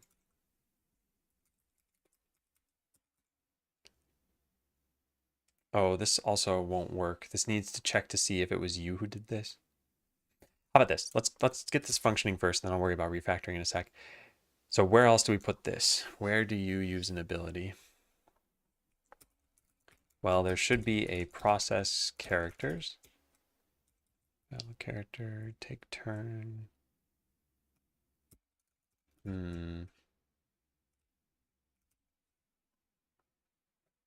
Oh, here it is. Ability used. Okay. Well, I'll just put this here. All right, so that should fix it. So now, after using any ability, Boulder will immediately go off of cooldown. So we're seeing this bar should just go to full. Yep, perfect. And now every time I use it, it should just always be at full. Yeah, so it's always ready. So that's working. Now we're going to fully automate the character, and it should still work.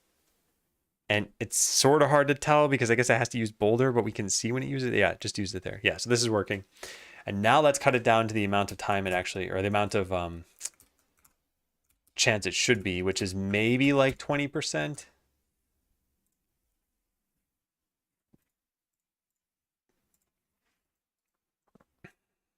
So I use lightning zaps. Yeah, that 20% just happened. I click this, happened again. I click this, it's a new battle, but it didn't happen. So yeah, sometimes it'll reset your cooldowns and sometimes it won't. And actually, I think as a result, what that means is we should probably make the mage a little bit more powerful, but have it all have its AoEs have longer cooldowns. So like lightning zaps will also be, what was Boulder at? Boulder's at 10. So have lightning zaps be like 8. And not have to do 50 zaps, but maybe have it do like What's Boulder doing? It's targeting up to 9 enemies. So it's doing 135 damage. So, I mean, I guess this could do like 10 zaps or something. I don't know. Doesn't really matter. Still at it 4 years later. Well, I did take a pretty long break to go work at Google. So, well, break from streaming, not break from doing work. Yeah. Long time lurker from back when Botland was going on. Really glad to see you excited on another project. Yeah. Yeah. Oh, yeah. Now, okay. You know, sometimes you have to see someone type something to have it remind you that this person was back in your chat. And sometimes I had to tell you I was back in your chat a while ago. But yeah, I am excited about this game. I'm really interested in seeing how people react to the prototype. And we should get a chance to do that, you know, somewhat soon. Tomorrow, I'm not going to be streaming because I got to work on the April Fool's stuff.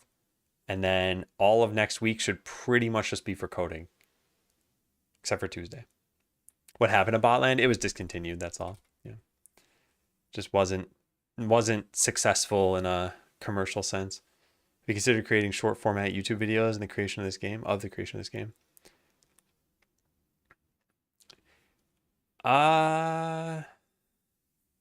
I don't know what I would show. I think a lot of stuff that I do would have to be visual there, but I'll write this down as an idea.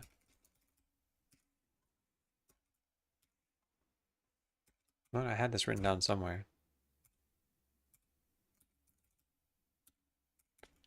Here it is. Oh, I had this written down in 2 spots. I see. May want to make regular dev videos / shorts on YouTube. That's good when there's visual progress.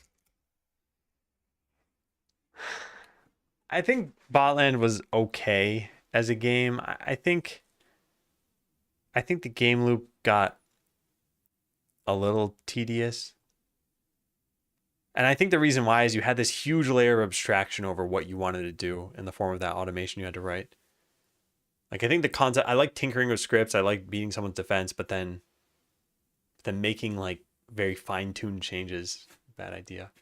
I don't know, whatever. I learned a lot. I had the interview with Steve Willard today, and Steve was talking about, you know, product fit and figuring out what you can provide that customers actually want to pay for. I really think that's important.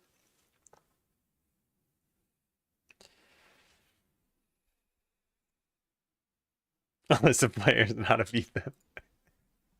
All right, I'm going to test this out. Let's see. So I want to use, I can't use lightning zaps because it's not off cooldown, but now everything's off cooldown, and now we're going to use boulder and then lightning zaps. And then, of course, I lose the fight. Yeah, so the reset cooldown thing is working. It's a mage special ability. Yeah. And whenever it doesn't trigger, you just need to use Fire Blast. I really need to up the amount of life that the main character has.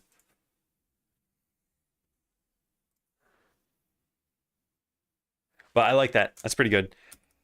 Okay, so what should we pivot this last class into? Because it really doesn't make sense as the rogue anymore. And what are its abilities, I guess? It is here. You get poison dagger, summon skeleton, and lightning zaps. I mean, if I turn it into like a necromancer, you'd probably want it to be something like your summons are stronger. And it could be something like that. It could be you summon, everything you summon has twice as much life, for example. But if it doesn't really make sense, because in the final game, the summon abilities won't be on any other character.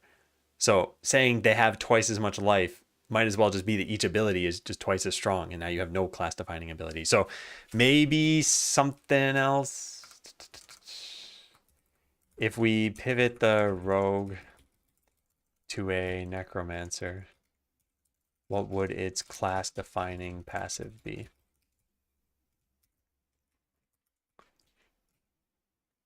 I think it would be something with summoning. Oh, maybe like a 10% chance when you kill an enemy to summon it on your side. That could be potentially very interesting. I really like that. I think I'm just gonna do that. Yeah, this is super cool, and who cares if it's totally busted? It's a prototype. Now, just to be clear, when you summon it, it is dead. So it's just moving the corpse from the other side of the battle to your side of the battle. But you know that it's your ally now. I'm kidding, of course. You'll summon it with full life or half life or something. I don't know what. Hitting a second time is a passive. But I don't think that would make sense. Okay, so let me back up a step. Classes in the final game will have unique abilities. So, for example, Summon Skeleton will only be on the Necromancer. So at that point, you're essentially just saying your class defining passive is a thing that only kind of affects your class, as opposed to just saying skeleton, like chance to attack twice. So that's why I don't want to do something like that. I want it to be something that's like super in your face obvious, and I really like this idea. So this is where we're gonna go code. Now, if we're gonna do this, that means we need to go find a different character to use. So we're using this as the mage. What looks like a necromancer? This one, I guess. Or maybe this one. Yeah, one of these. Okay, let's pick one of these. I just gotta go find it.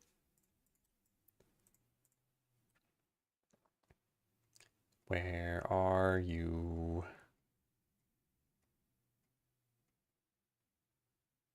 Oh. No, that was the one I wanted originally, right? Drat, I forgot what it looked like. Oh, hey, that's pretty cool. Why don't we just use one of those? Yeah, this one. 316 and 298. 316, 298.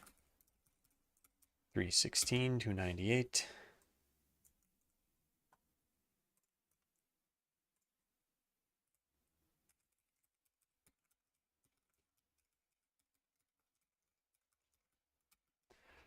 All right, now let's pivot all this stuff.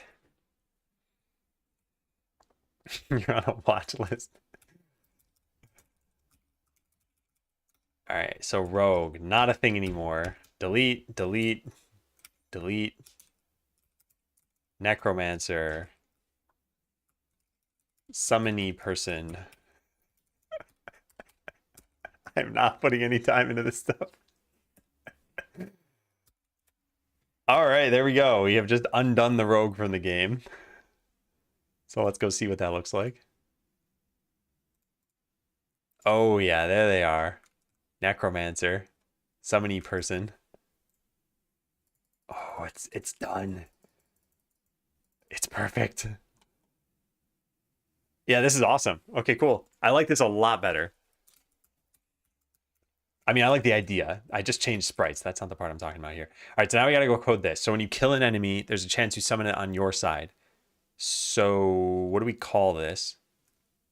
Maybe necromancy. It's a good name. It's a really good name. They should name someone after this.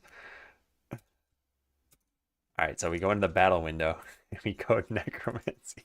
It's so stupid. All right, so deal damage is the only place something can currently die. Well, no, that's not even true, is it? I don't think so. I think damage over time can kill a character. Yeah, there's battle process in the character itself. Battle character.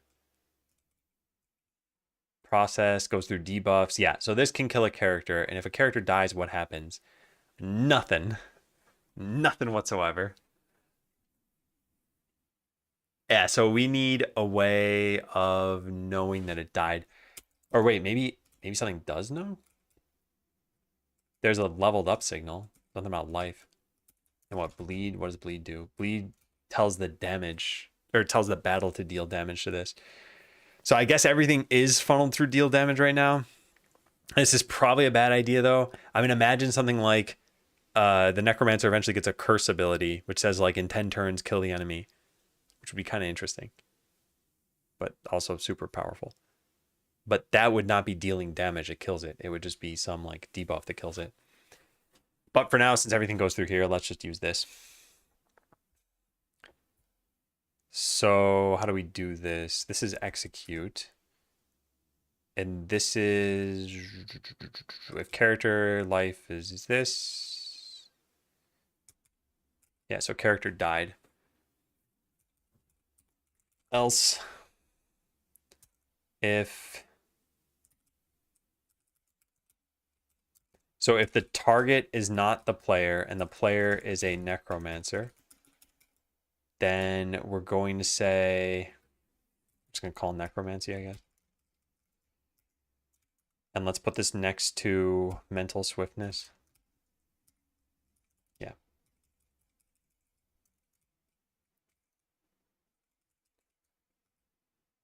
And whoopsie. Put this down there too.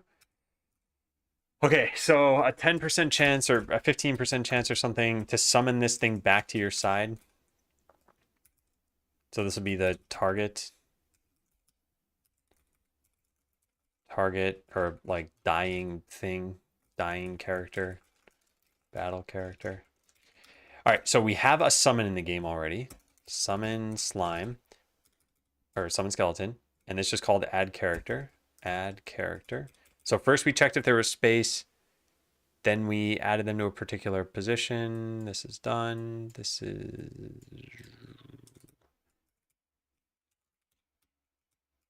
So we're going to add the character back to this. Is this going to work? Where did necromancy even go? There it is.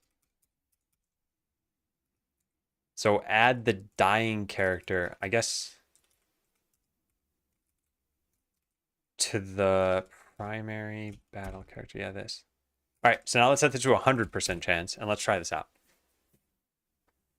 The character data is not gonna exactly work here. I think we need to duplicate this.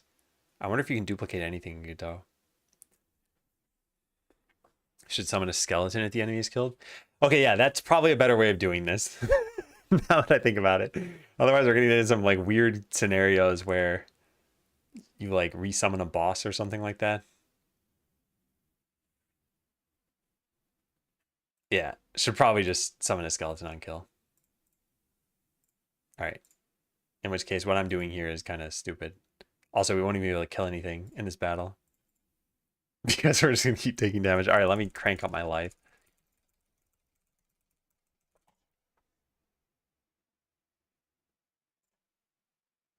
All right, there's a skeleton that I chose to summon. Never gonna win this fight. It'll take forever. Oh, wait. I think something just went wrong. I think it reset the cooldown even though I'm not a mage. Yes, it did. Whoops. Whoops, whoops, whoops. This should be down here. So if we're not the mage, then just return. Okay. Well, let's keep going with this. This is stupid. This is so stupid. Let's just make this thing do like 1,000,000 damage. There. I need to wait for it to cool down. This is so stupid. Just make some insta kill thing. All right, this should now instantly kill everything. Good.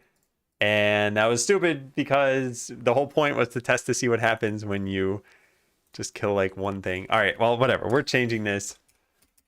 Go back to whatever you were doing here. 10 attacks. Poison, whatever, is a bad ability. This needs to do at least like 3 damage per second.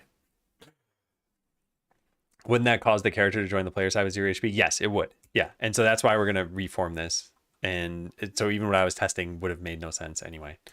So we're going to just make a new thing. I guess it's pretty much just what summon skeleton is. Yeah. All right. There it is, necromancy. All right, we'll put a 0. No, let's have this be 1. It's a 100% chance for this to happen. I guess it doesn't really matter that there's a dead character, and so necromancy doesn't need to pass this in. And maybe as you level up, you can summon different things. I think that'd be pretty cool. Or summon multiple things. Yeah, I like that a lot. So let's see. We got to just win some fights. All right, we got to add more to our life.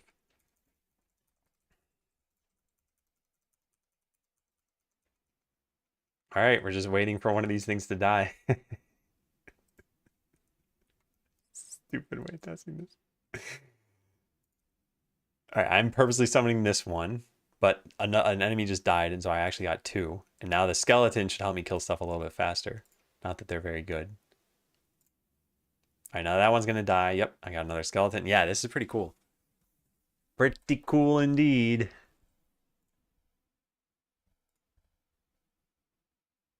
Yeah, nice.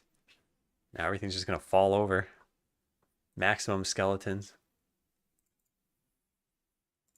All right, now the next one I kill shouldn't break the game. Yeah, good. That's what we were testing. Nice. Now there are other things you can do. If you got a mainly summoning character, you could have things like a heal for all of your allies. That could be kind of cool too. Okay. I like this. So we're gifting a point to Juan for that. If they're already 9, you just don't get anything. Yeah. Should the skeletons persist? I think so, but I'm not going to code that yet. Yeah, I do think so.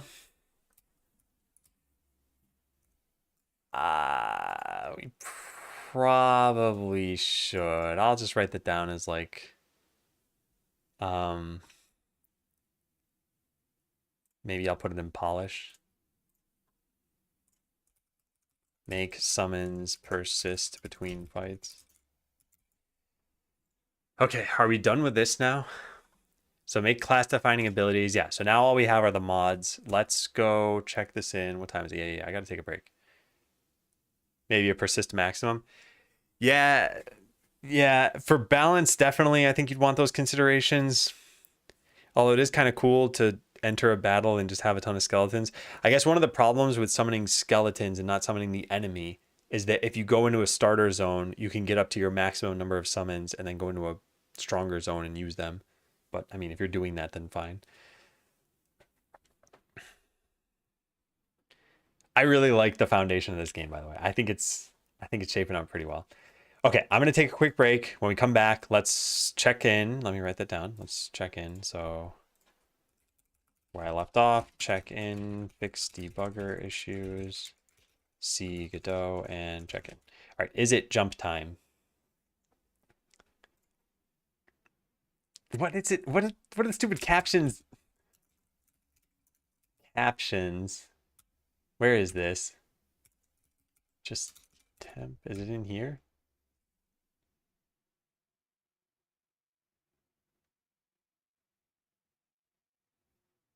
Huh. Is it jump time? It's jump time.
right, hey again, everybody.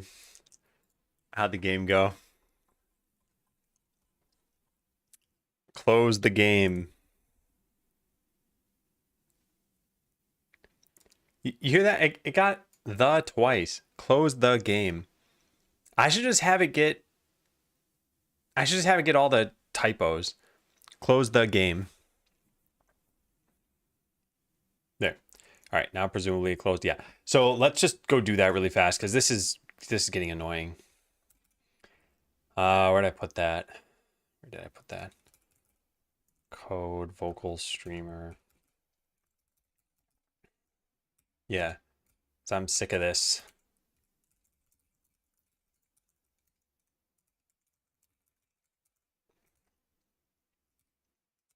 There. Is there any further explanation of what I just witnessed? Because that was beautiful. You mean Jump Royale, or you mean me struggling with captions over here? Yeah, so Jump Royale is the game that everyone was just playing. I made it back in December, and since then it's been mostly Darkstorm kind of maintaining it. And it's pretty much what you just saw. I mean, you just jump. If you're a subscriber, you can change your particle effect and your name color with the glow and name color commands, and anyone can change their character by just typing choice and then a number, and all the characters are here. Feeds through a custom LLM. Well, I think even just getting these typos is a good idea. I'm very curious what it's getting when I say these words, because I'm not going to say them now. I don't want to trigger another break, but like, what is it hearing? And can I type all those in too? Needs 30 more seconds. The last part is the best. We could expand it by, you know, like 10 or 15 maybe, but I don't know about expanding it by 30. Every once in a while, someone is just clearly in first place and no one else is even on the screen anymore. Would accidentally fly off the map again. That's got to be the funniest thing to me when I see someone who's like kind of doing well and they just yeet themselves off the edge. I love watching that. Okay, so we were going to clean up, fix the debugger issues, check in, and then go make some more mods for these abilities. Level is what? Defined but never used. Yep. Just get rid of it then. What else do we have here? Integer division. So our integer division is this, but I want it to be integer division. How do we like say that we want it to be integer division like that? I don't know. Like, I know that this is integer division. Can we do it this way? I don't know how to tell it I want to do this.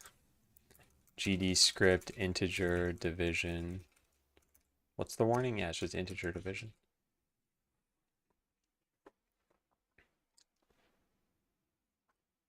How to integer divide without a warning.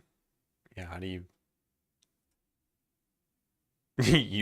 you change this?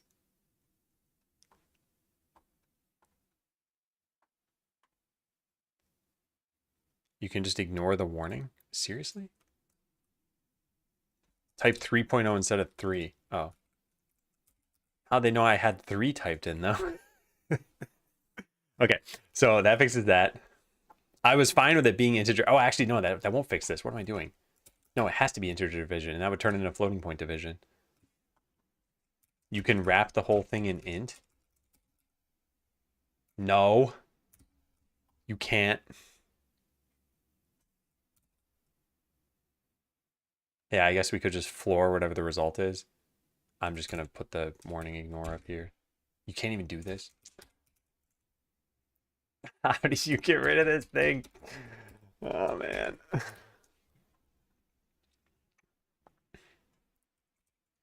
All right, so yeah, if you do 5 divided by 3, it's going to be 1. I guess that is the same as just flooring this, so fine. I definitely don't like this, but I guess it does technically make it a little bit clearer.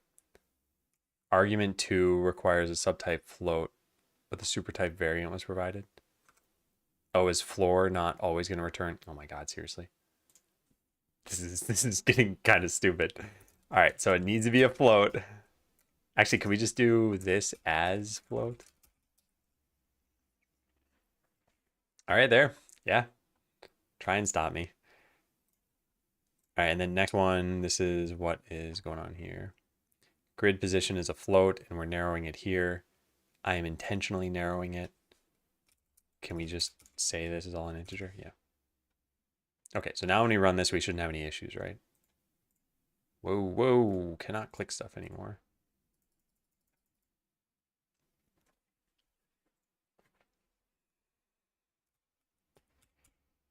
Yeah, we should probably go do something here really fast, which is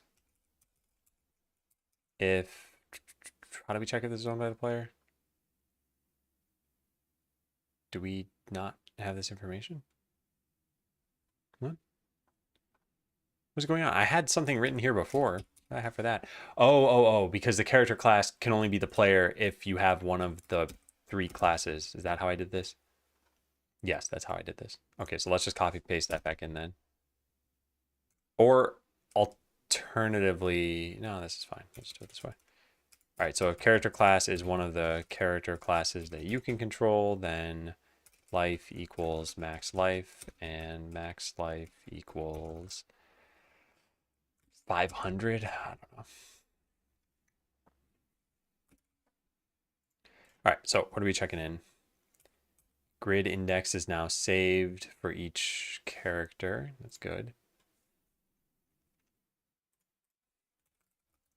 Adds a non-persistent, actually the non-persistent part, I'm sorry, I'm not even right. I think it's pretty obvious it's going to add a character. So make sure there's space, then get the next free grid position, and then place a character there. Yep, sounds good.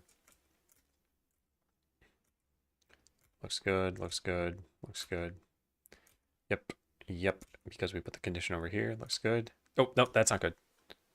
This should be, what do we say, like a 15% chance to add a skeleton to the battle? Yeah, sure. Actually, everyone else has a 20% chance, so let's just make that a 20% chance. Execute. This should eventually be an ability or something. Sure. Target type equals ally. Get the allies. Yep, looks good. All right, what do we got here? Unlock ability. I like it. Yep. Yeah. Something we should probably write here is how their class defining abilities work. The warrior also automatically executes any enemies at low enough life. Any enemies that are close to death.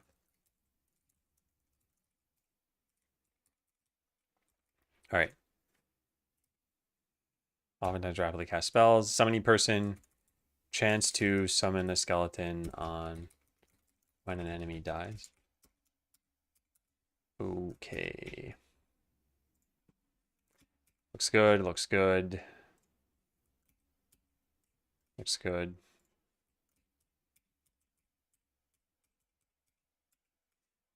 Yeah, looks good. We got rid of all the slimes you start with. Yep, just delete all these, I suppose. This is something that's kind of hard to balance, and I got to figure this out. Those slimes were how I was able to actually win fights, because you have 9 times the number of characters you should have.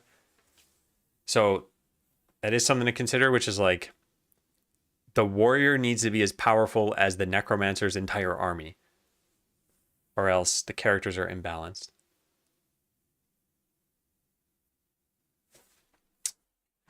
But that's a problem for future me.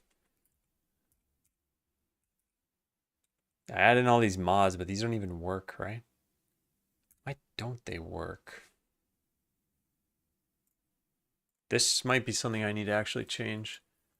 What happens when I do this? Crush mod 1, 2, and 3. Oh, I think I know what's happening, but I'm not totally sure. I guess we could check by seeing on a character that doesn't start with crush. No, these always show. Yeah, so I think there's just a problem here. So I in range 3, go through mod IDs, mod IDs I. IDs I should be there too. Yes. What's the problem with that, I wonder?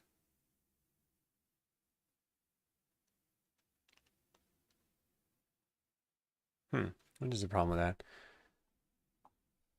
I in range 3. Go through. This should also just be mod IDs.size. Go through each mod, make a button, initialize it with the mod ID and the skill ID.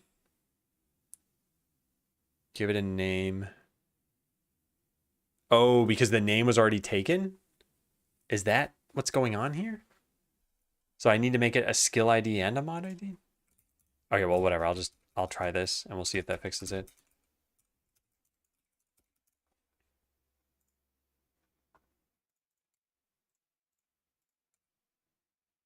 It broke.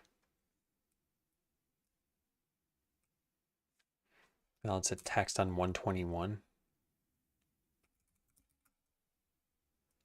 Button, mod name, and level. Update skill tree.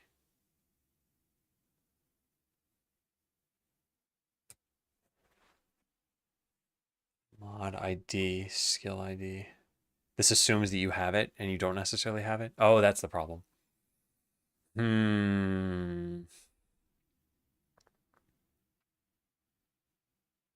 Why wasn't this a problem before? I guess because we didn't have extra abilities in the game. Oh, wait, no, that's why. Mod name. No way, we have this. Get level of ability. So I guess if level of ability is 0. Wait, what's going on? It thinks mod name isn't a string? Invalid set index text on base null instance. Oh, it thinks the button doesn't exist. Oh, because I just added another.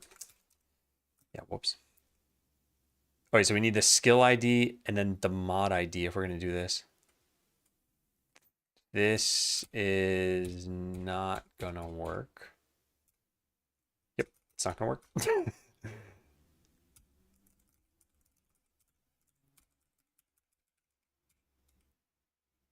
Yeah, this is dumb. Okay. Well, I think that was the problem here, though. I think we just need unique mods for all of these. And maybe we just delete these for most of them.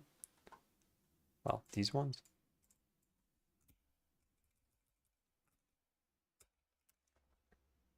Will this at least prevent us from hitting errors here? Yes, it will. Okay. And then we'll add in mods afterwards. So hopefully this is just working. But let's go move on from that then.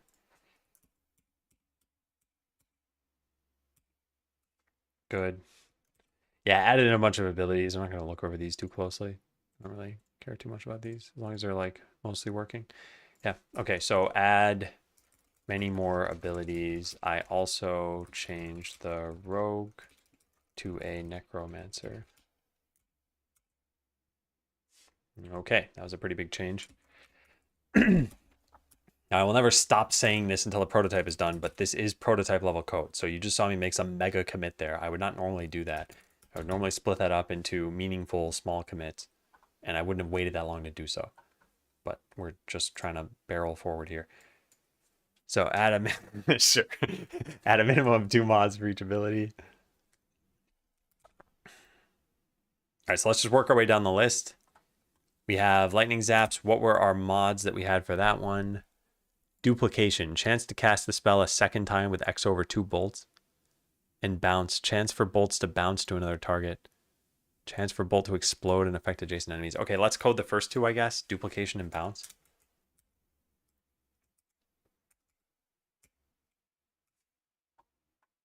Are we calling these? No, we're not calling these. What I thought we were calling these. Duplication and bounce aren't super clear. Maybe like lightning duplication and lightning bounce. Because we might eventually have a skill called duplication, which somehow duplicates your character into a mirror copy or something.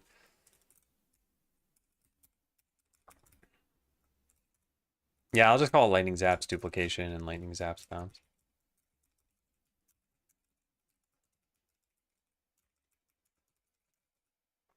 Do you have a set date when this will be playable? Definitely not a set date, no, but I'm hoping the end of next week. Yeah, lightning chain wouldn't be too bad either. I was just thinking of a constant name, by the way. Duplication would be something like I don't know, Echo Strike or something like that. And bounce would be, yeah, Chain Lightning. All right, description doesn't really matter. I'm just going to fill this in.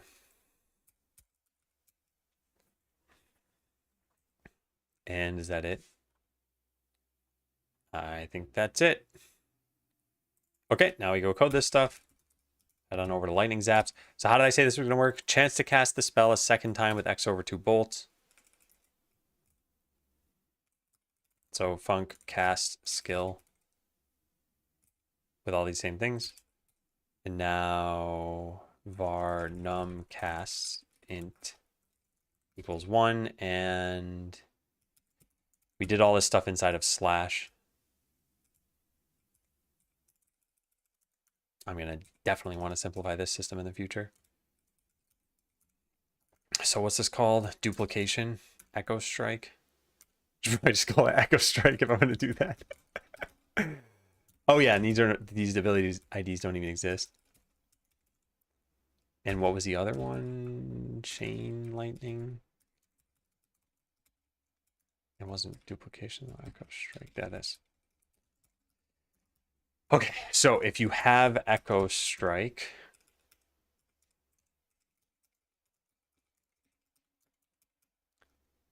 I guess it should go up by a certain amount. Num casts and then num bolts. And we'll pass in num bolts here.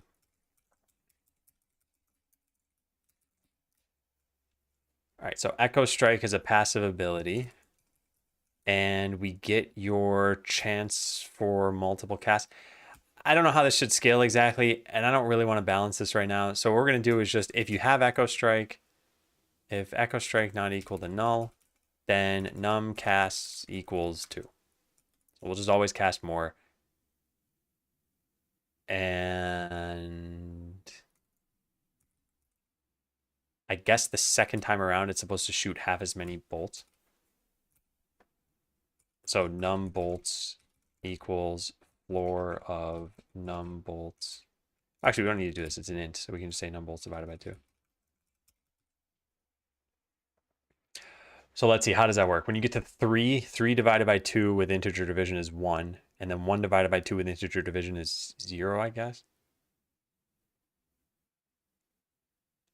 I mean, this can't ever be a problem yet because you can only ever set this to 2, but I want to see if it would be a problem. Yeah, it truncates, yeah. I don't think it's an issue, but maybe we say that the minimum number of bolts, max num bolts 1. There. So now you can't have fewer than 1. Oh my god, this thing has to stop telling me this. I don't care. Floor of num bolts divided by 2, and then the int of that. I really probably should just turn off that warning. The argument of the constructor needs to be int, bool, or float, but is variant. So stupid. So stupid. Really need a better way of doing that. Okay, so that is Echo Strike, and then duplicate is chance for bolts to bounce to another target. So we don't have to worry about graphics for any of this stuff, which is pretty nice. So in this case, we're going to say, what's this called? Chain Lightning.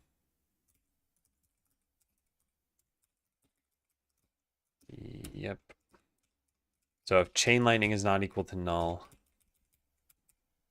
then deal damage to another target. And each one of these has a chance of doing that. It's going to be the world's best ability. I guess it's pretty much just the same thing as just increasing the number of bolts here. Which makes it kind of the same thing as Echo Strike. What did I write this down as? Chance for bolts to bounce to another target? Yeah, I guess the chance part is pretty important. So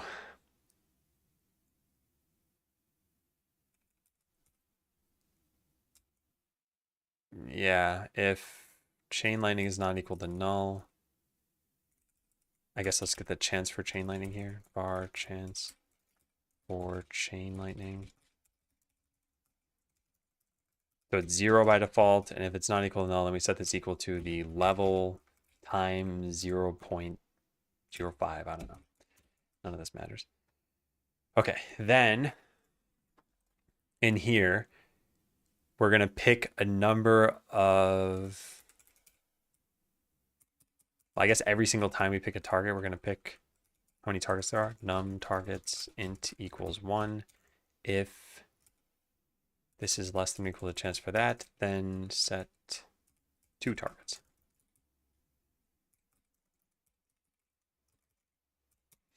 Okay, so how do we test this? So Echo Strike is just, do you have it? And if so, we're going to cast 20 bolts instead of 10. So let's go try this out. Let's have it hard code us to the mage. So where do we have it hard coded to the warrior?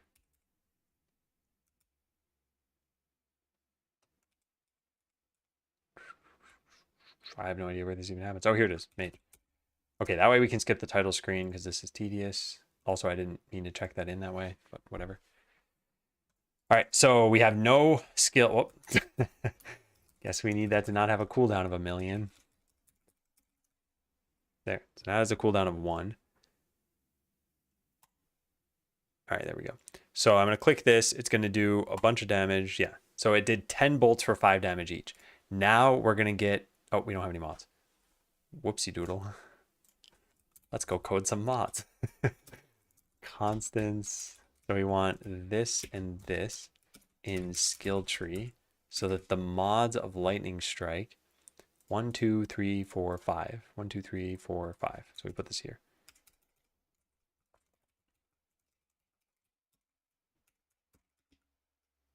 Okay. Now it should work. Yes. Now let's turn off that automation thing. So we're just going to say 0 here. There. Now we can get it no matter what. All right. So Echo Strike is now obtainable. So this is just a Boolean. Now that I have it, all of my lightning will do 20 attacks instead of 10 now. And there's no way to know if that was 20. Yeah, I don't know. All right, well, I guess the easy way to test is just make it do like 50.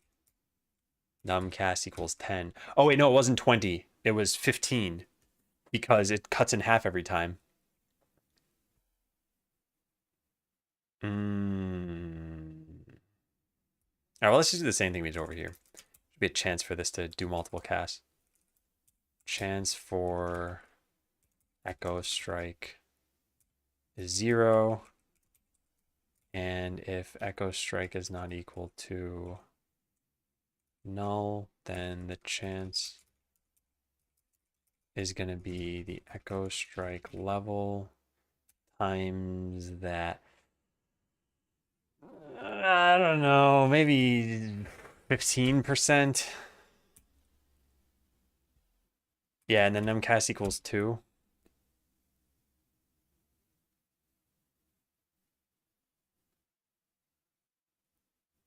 I gotta restart Godot. I don't like all those red squigglies. All right, that should have made them go away. Yay. All right, so chance for Echo Strike, and then we need to actually check to see if we have a chance for Echo Strike there. All right, so this isn't great. This definitely isn't a great ability. Maybe, yeah, just for laughs, let's set the number of bolts to 40 in this case so that we can tell when it's getting used. So now it'll do 40 and then another 20 for 60. So it'll do 6 times the damage. Should be pretty obvious. All right, so we put a point in Echo Strike. Actually, I guess 5 points into it. And now we have a 25% chance of using it. No, wait, 75%? I don't remember what I coded. Yeah, okay, that definitely used it. That also definitely used it. And that did too. So at some point, it will not work. Or I coded very high numbers and forgot that I coded very high numbers. I think it should only be a 3/4 chance of this happening. I don't know why it's happening every single time. Yep, No idea. Not paying attention. What's going on? Chance for Echo Strike is based on the level. So yeah, it should have been 75%. And then we'd set the number of bolts higher and the number of casts to 2. But in the normal case, there's going to be 1 cast with 10 bolts. And then in here, we're going to check for Chain Lightning. All right, well, I think we're good. So let's mark that as done. And then let's go to Chain Lightning and see if that one works. So this is going to be a chance for you to have the bolts bounce to another target. I should just have it print how many times it hit.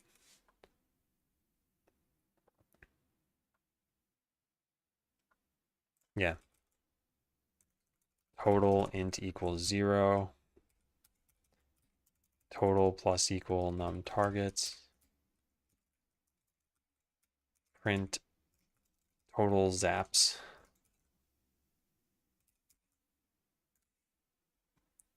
All right. All right, there it zapped 13 times, 12 times. Well, this ability sucks. At most, it could go up to 20. And it's, yeah, because of the chance. I mean, it makes sense. If it's a 25% chance and you have 10 of these, you'd expect to get about 2.5 extra. And yeah, that's what we're seeing here. Love to see a message or something when a percent chance happens. Yeah, I agree. I think that's a polished thing that should be added in. All right, so really the way these are coded is they both kind of suck, but they combine. And so now total zaps is 15 and 6. So we went up to 21 that way, or 17 that way. 21, 11, and 19. Yeah. Ship it. Yeah, so not balanced, but it is at least working.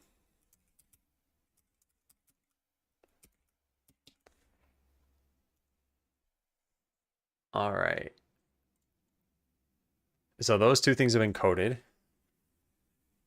Next up is what? What's the next ability on the list? Next ability is Summon Skeleton, actually.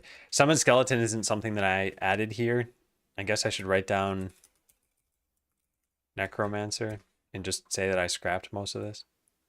In fact, I scrapped pretty much all of this. I'm just gonna cross out the whole list.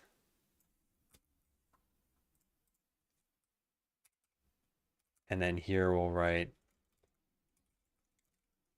scrap this for the prototype. Probably still going to want something like this for the final game though.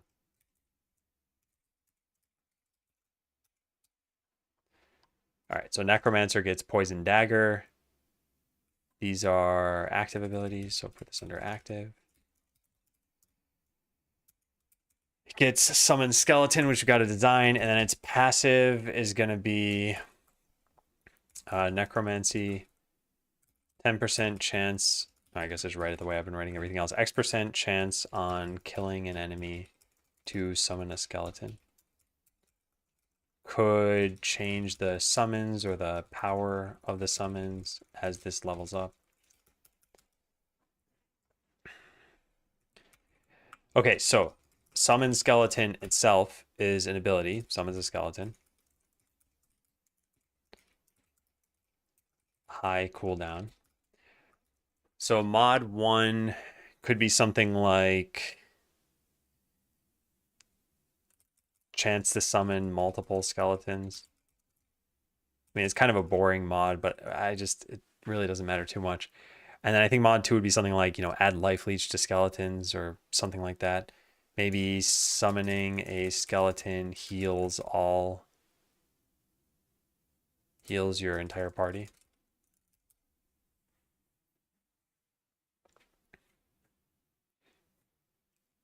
I don't think I like that. Chance to summon another one. Whatever. It's better than nothing. Okay, so what do we call this? Multiple summons. Undead army.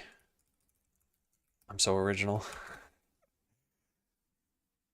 And summoning a skeleton heals your entire party.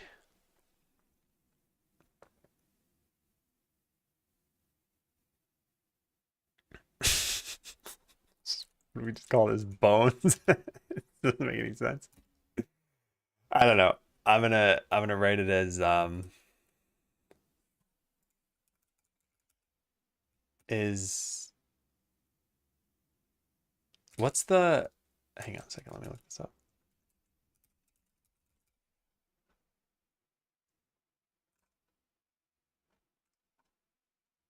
All right, whatever.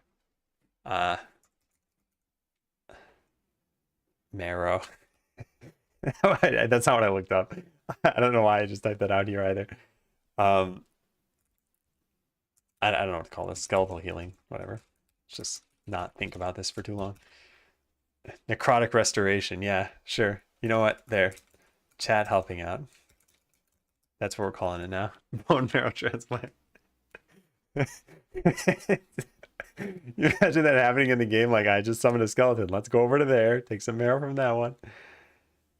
Any thoughts on VMware dropping free ESXi? I am not aware of enough context around this to be able to answer. So no thoughts right now. Skelegro, that would actually be pretty good. Has someone other game already done this?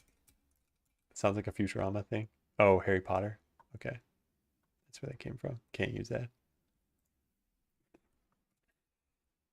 Okay, so summon skeleton. We're going to have summon skeleton. And then it's going to be called Undead Army. And necrotic restoration. All right, then we add both those down here.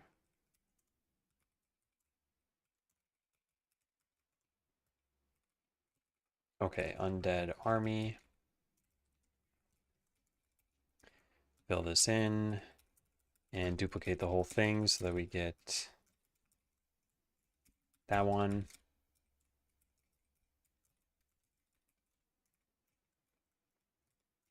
There we go. Good. And then we need to use them both.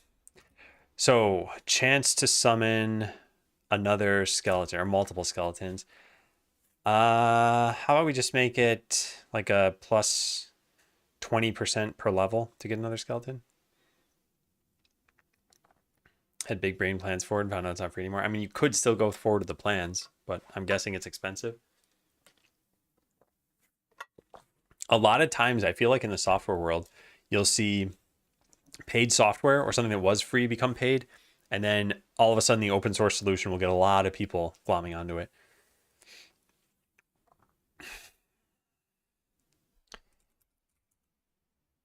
Okay, so summon skeleton. Let's go put some stuff in here. We're gonna pretty much do this like how we did with lightning zaps.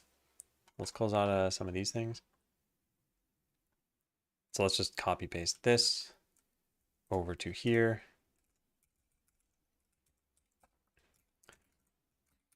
So this will be num skeletons equals 1. Now you got to be careful here too, because some skills don't become desirable if, like, let's say you always have 8 summons at any given time. Like, you don't need to summon 2. You don't even need to summon 1. You're maxed out. So gotta be a little careful with how we manage these things. In fact, skeletons should probably be a little bit weaker than they are now.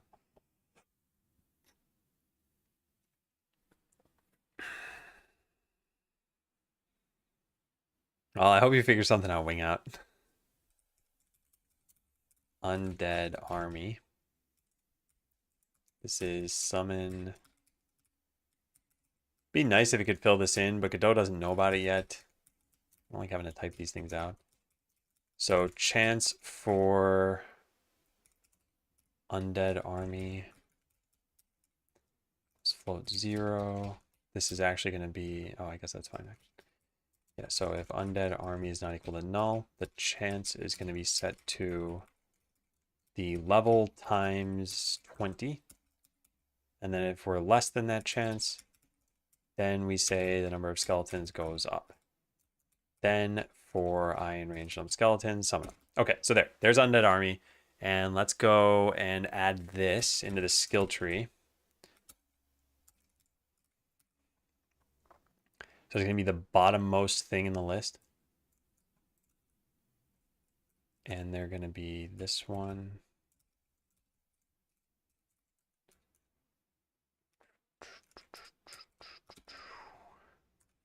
Okay, let's try that. Cannot find property level on base float. Whoops. Oh, also, we can't start as the mage anymore. Where do we have that hard-coded? Necromancer.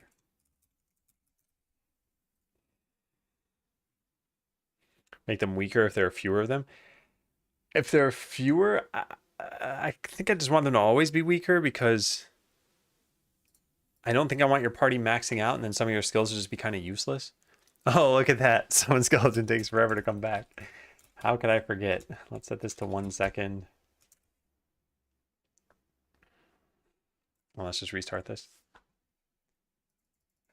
Okay, so if I put 5 points into Undead Army, I should now always summon 2 skeletons. Yeah. All right, so now let's test if I put 1 point into that. I should 20% of the time summon 2 skeletons. So an average of 1.2 skeletons. So that time it was 1. That time it was 1. That time it was 2. Yeah, nice. We could up this a couple more points.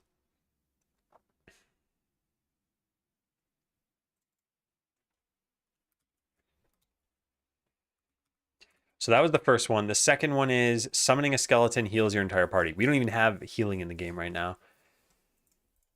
There's nothing that heals you. All right, so how do we want to do that? I guess kind of the same general thing here. This is kind of neat though, and then it modifies the skill without altering the damage.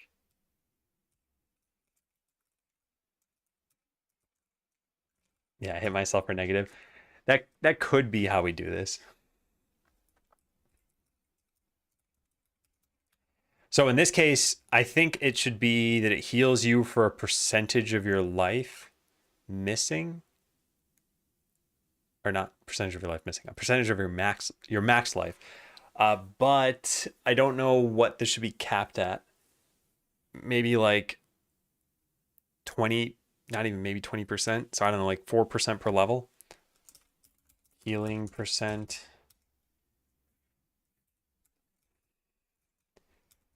So if this is not equal to null, then your healing percent is going to be equal to this times 0.04.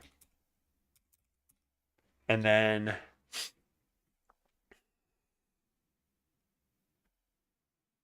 we want to heal all of your entire team. So I can now do this properly.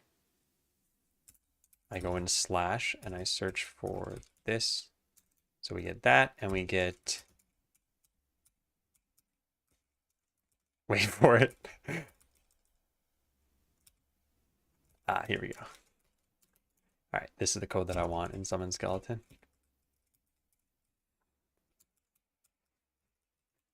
So if it's not equal to null, could it be level 0? I might eventually code it to be that way, but I guess it's not really. Yeah, I'll just say and it's greater than 0. Shouldn't be a problem though. All right, so now get all of your allies. And for each target in there, we're going to say battle heal damage. I don't know if that's a good idea. And we're going to heal them or heal percent damage for this, and then healing percent. Okay, so we got to go code this. Battle window, we have deal damage. We're just going to copy paste this whole thing for now. Whoa, whoa, whoa, whoa, whoa, too much. All right, and we say healing percent. All right, if the game is finished, that's fine. This will be a damage number that we put. We need to convert this into an absolute number. Heal amount. well, an int, I suppose, is going to be healing percent times target.character data.max life. And we're going to make this floor of this as int. Unused variable, that's fine. What editor am I using for GDScript? This is VS Code. And welcome in, Yak Dog. All right, so now this turns into heal amount. And then we add this in. Yep. We add the life heal amount. This is not a good idea. We should have some sort of modify life thing. Character data. Do we have a modify life? We don't. All right, well, I'm just going to make a function called heal. Amount is going to be, I guess, a float. And it's just going to say this. Life equals the minimum of max life and life plus amount. This is the better way of writing this. There we go. Now we're going to call this from the battle window. Heal for heal amount. And then I think the rest of this stuff doesn't really matter too much. We obviously need to update its life bar, but it can never be less than or equal to 0 if it was healed. So there we go. Now adding a damage number, this is fine, but now we want to set damage number. What is a damage number? Is this a label? It is a label. Okay, so we can just set its modulate. Modulate. How do we do this? It's a vec4, I'm guessing. Yeah, it's a vec4. All right, so color RGB. So I don't want this to be like super bright green, but maybe like that. Yeah, let's try that out. Okay, I'm interested in seeing if this works. All you need is 1 point in this for it to work, so let's try it. But we should have green numbers coming out of the characters now. So we put 1 point in Necrotic Restoration. We get into a battle. Click Summon. We should see a green number pop out of me. Nice, 20. And yeah, it's very hard to read. But again, that's a problem for future me. We could maybe just put an outline around that.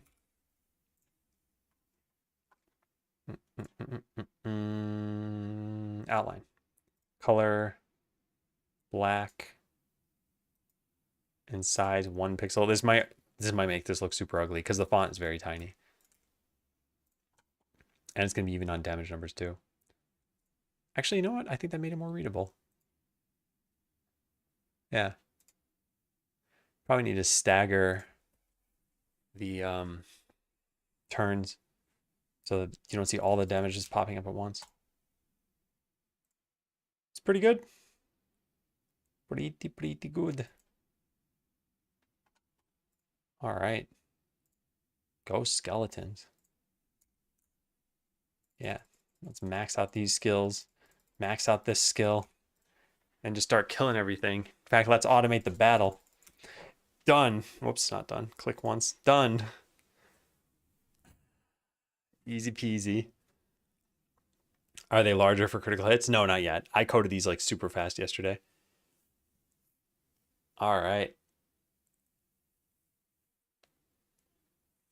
Yeah, pretty cool.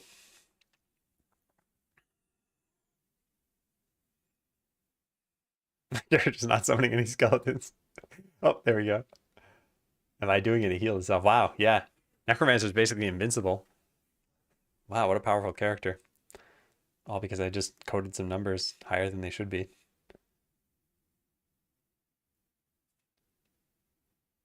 Pretty neat, though. Also pretty neat to just watch the battles play out. I can see this being fun. I can see it. I think there needs to be enough content. I think the other thing that happens whenever you buy any game nowadays is you have to sort of trust that it's going to be a good game. Like, let's say you start out playing a game, you're like, yeah, I can see this being cool. And then it turns out that the balance just gets like totally thrown on its head after like a quarter of the way through the game. And it ruins your game experience. And you feel like, oh, I invested all this time or energy into this game and it wasn't fun.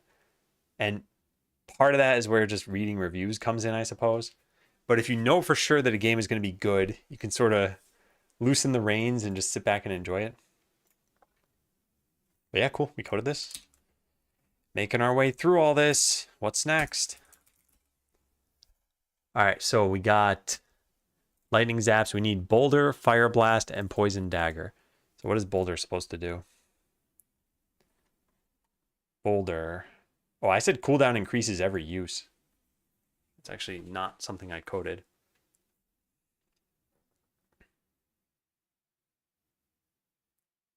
It's not going to be easy to code any of these things.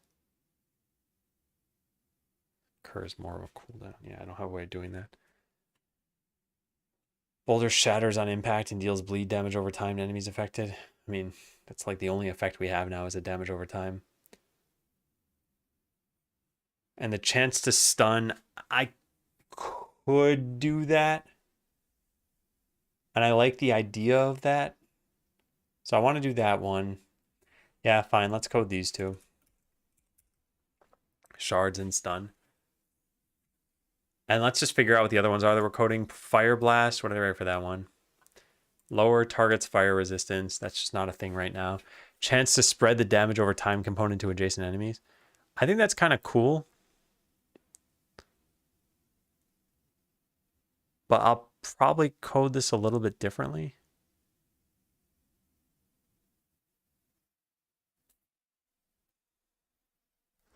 And then char, extra damage if the enemy is at full life.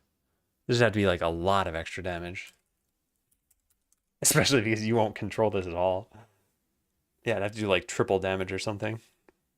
But I like that idea at least. Also, something that's kind of interesting. Like, I know what abilities you get. So I could make it so that there's an enemy that just always starts a battle at 99% life. And then this has no impact whatsoever, right? And I know that's kind of a jerk thing to do. And I don't think that's a good idea. But I think the concept of that is interesting. You already coded Poison Dagger? Oh, did I skip that one? No, that's just the last one on the list. Yeah, so that was the one we were going to look at next. So this one I think is pretty good. And then I don't know what the second one should be. Chance to spread the damage over time component. Maybe it could be something like dealing damage to an enemy that already has the damage over time on it will make it do even more. Yeah, it's kind of how I want to code this.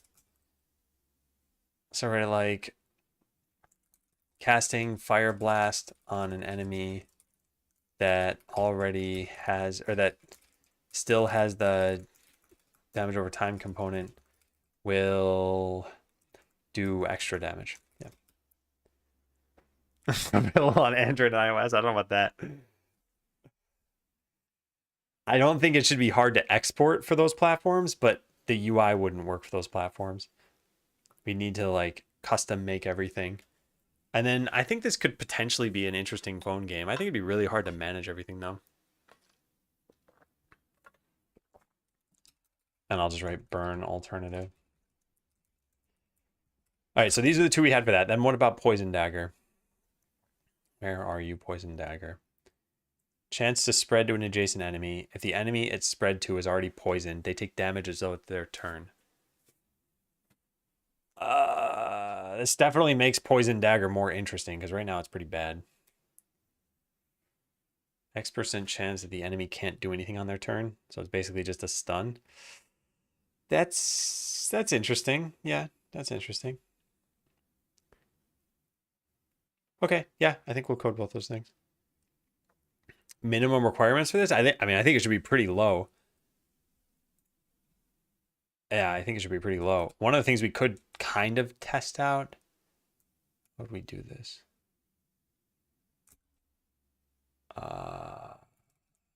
Still have that slime stuff in here? I don't.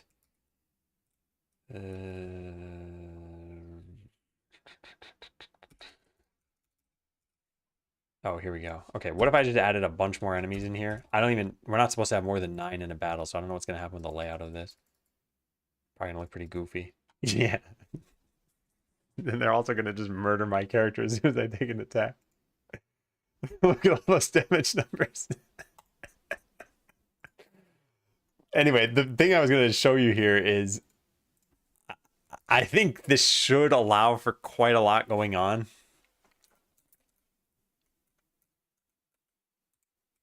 All right, so let's do this. Let's make one off to the side here. In fact, for I in range 500. And we wanted just 8 of these, so let's just delete this. All right, so 500 spiders, and instead of saying this whole thing about there being like 3 columns each, where is this? So we'll say 12 here and 12 here. All right, there we go. This is probably gonna be like super busted. That didn't even work. Oh, that's only the index? Oh, right, because then I need to change. Okay, so that part's fine. I just need to change this to be 12. Or maybe 13, I don't know. Probably 12 though. All right, there we go. Yeah. Yeah, so anyway, I could imagine... Oh yeah, the enemies are just going to win the fight immediately. I need to level up like a million times. All right, look at my level. Cruising. 100, 150, 200. All right, is that enough to live? Yeah, we can survive 1 attack now. Yeah, so I don't think this is going to be too crazy on resources unless we start applying a time scale to every battle. So imagine if... There's so many enemies. Imagine if you could speed up the fight by like 10x or something. That would make this really difficult. Yeah, lightning zap, million jumps. I mean, let's go see. Let's give it numb bolts 1,000.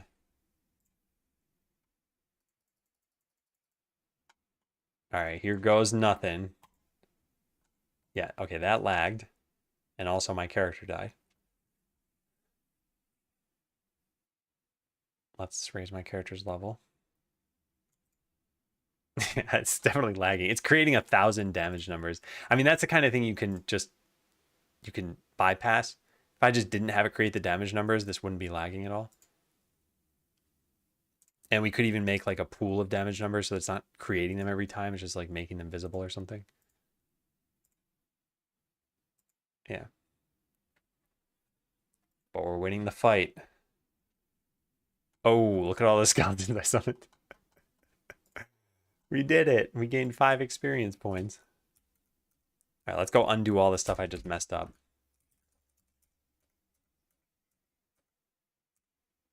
There.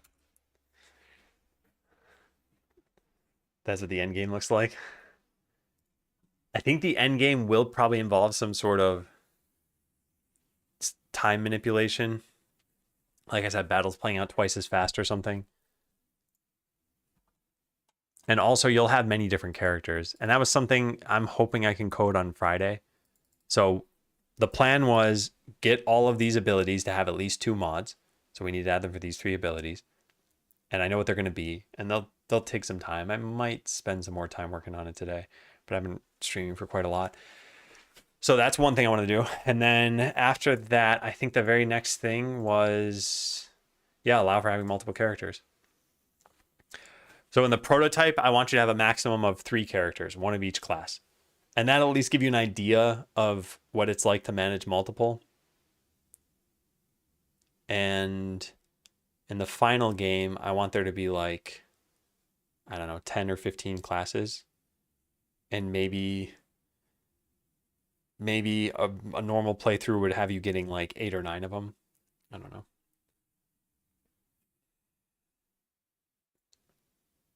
Part of what makes Risk Arena 2 amazing, yeah.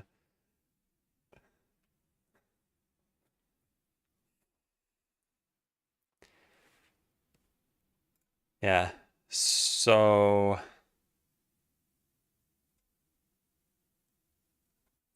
a lot of these tasks aren't too bad. I don't know how we're going to do this one. Make a character select screen for your second or third character. We could maybe just reuse the existing character select screen and draw an X over the ones. I wrote this down over here. And then after that, allow for gaining skill points. This should be super simple. Yeah, this should be super simple. Then saving and loading the game. I'm hoping this isn't too bad. Excuse me. Because we need to save your... pretty much just the character data that exists. And that should be it. So yeah, we'll see how that goes. Then add content is pretty massive. Yeah, the abilities per class, that part should already be done. Should be 3 classes in the prototype. Yeah, that's already kind of done. Make stats actually do something. I haven't done that. Shavalton, thanks for resubbing. 5 days. 5 days till April Fool's. Yeah. So I guess this is allow for leveling up class defining passive abilities. They should be in the skill tree. You probably should only be able to add points every so often. 10 levels.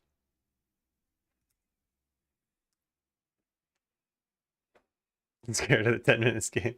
Didn't you say you'll be busy for that? Enemies should spawn with proper level and stat scaling. Regions know what's to spawn, different map regions. There should be some amount of modifications per ability. Don't care about that anymore. Should be a way to get new characters. That will have already been done. And then there should be elements. This is kind of questionable. I'm not sure if we should do this. Oh, day off. Interesting. Thought it was the other way around. Thought it was day on and no way to change that. Balance the game a bit. Okay, yeah. So we're probably, I don't know, I want to say like another hour or two away from finishing this. Then multiple characters could have some difficulties. Saving and loading could have some difficulties. Yeah, I think this list will probably put us to about like the end of Thursday of next week. And then we try launching the game on Friday.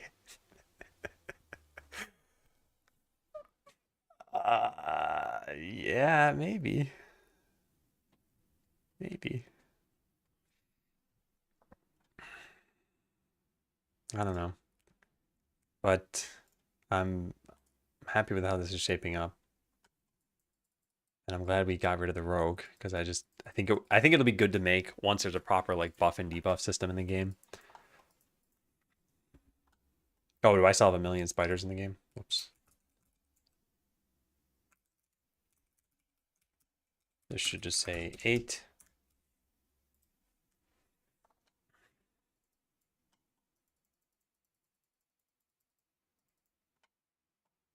Yeah.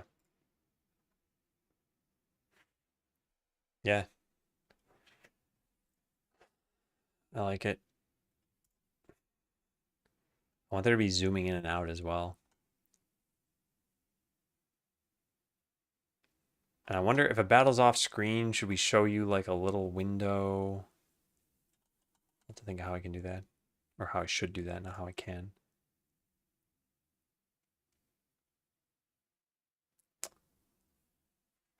All right, well, I think that's probably going to be it for today.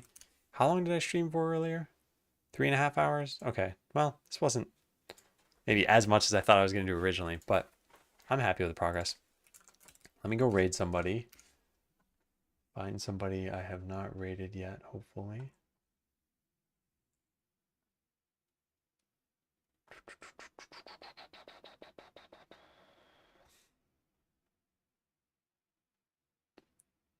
All right, let's raid this person. I have not raided them before. Last Miles. I check Kenny free 2D assets. I have seen them before. I'm not sure what I'm going to be using for the game, so we'll have to figure that out too. There's still going to be a ton of work even post prototype, like a lot of stuff to do. I think the prototype will be exciting, and we'll take a little bit of a step back for a while and not work so hard. All right, thank you all for watching. I appreciate it. I will be back on Friday because tomorrow I'm going to be taking a day off to work on April Fool's stuff so that Monday is an interesting day. But yeah, thank you. Take care. Bye.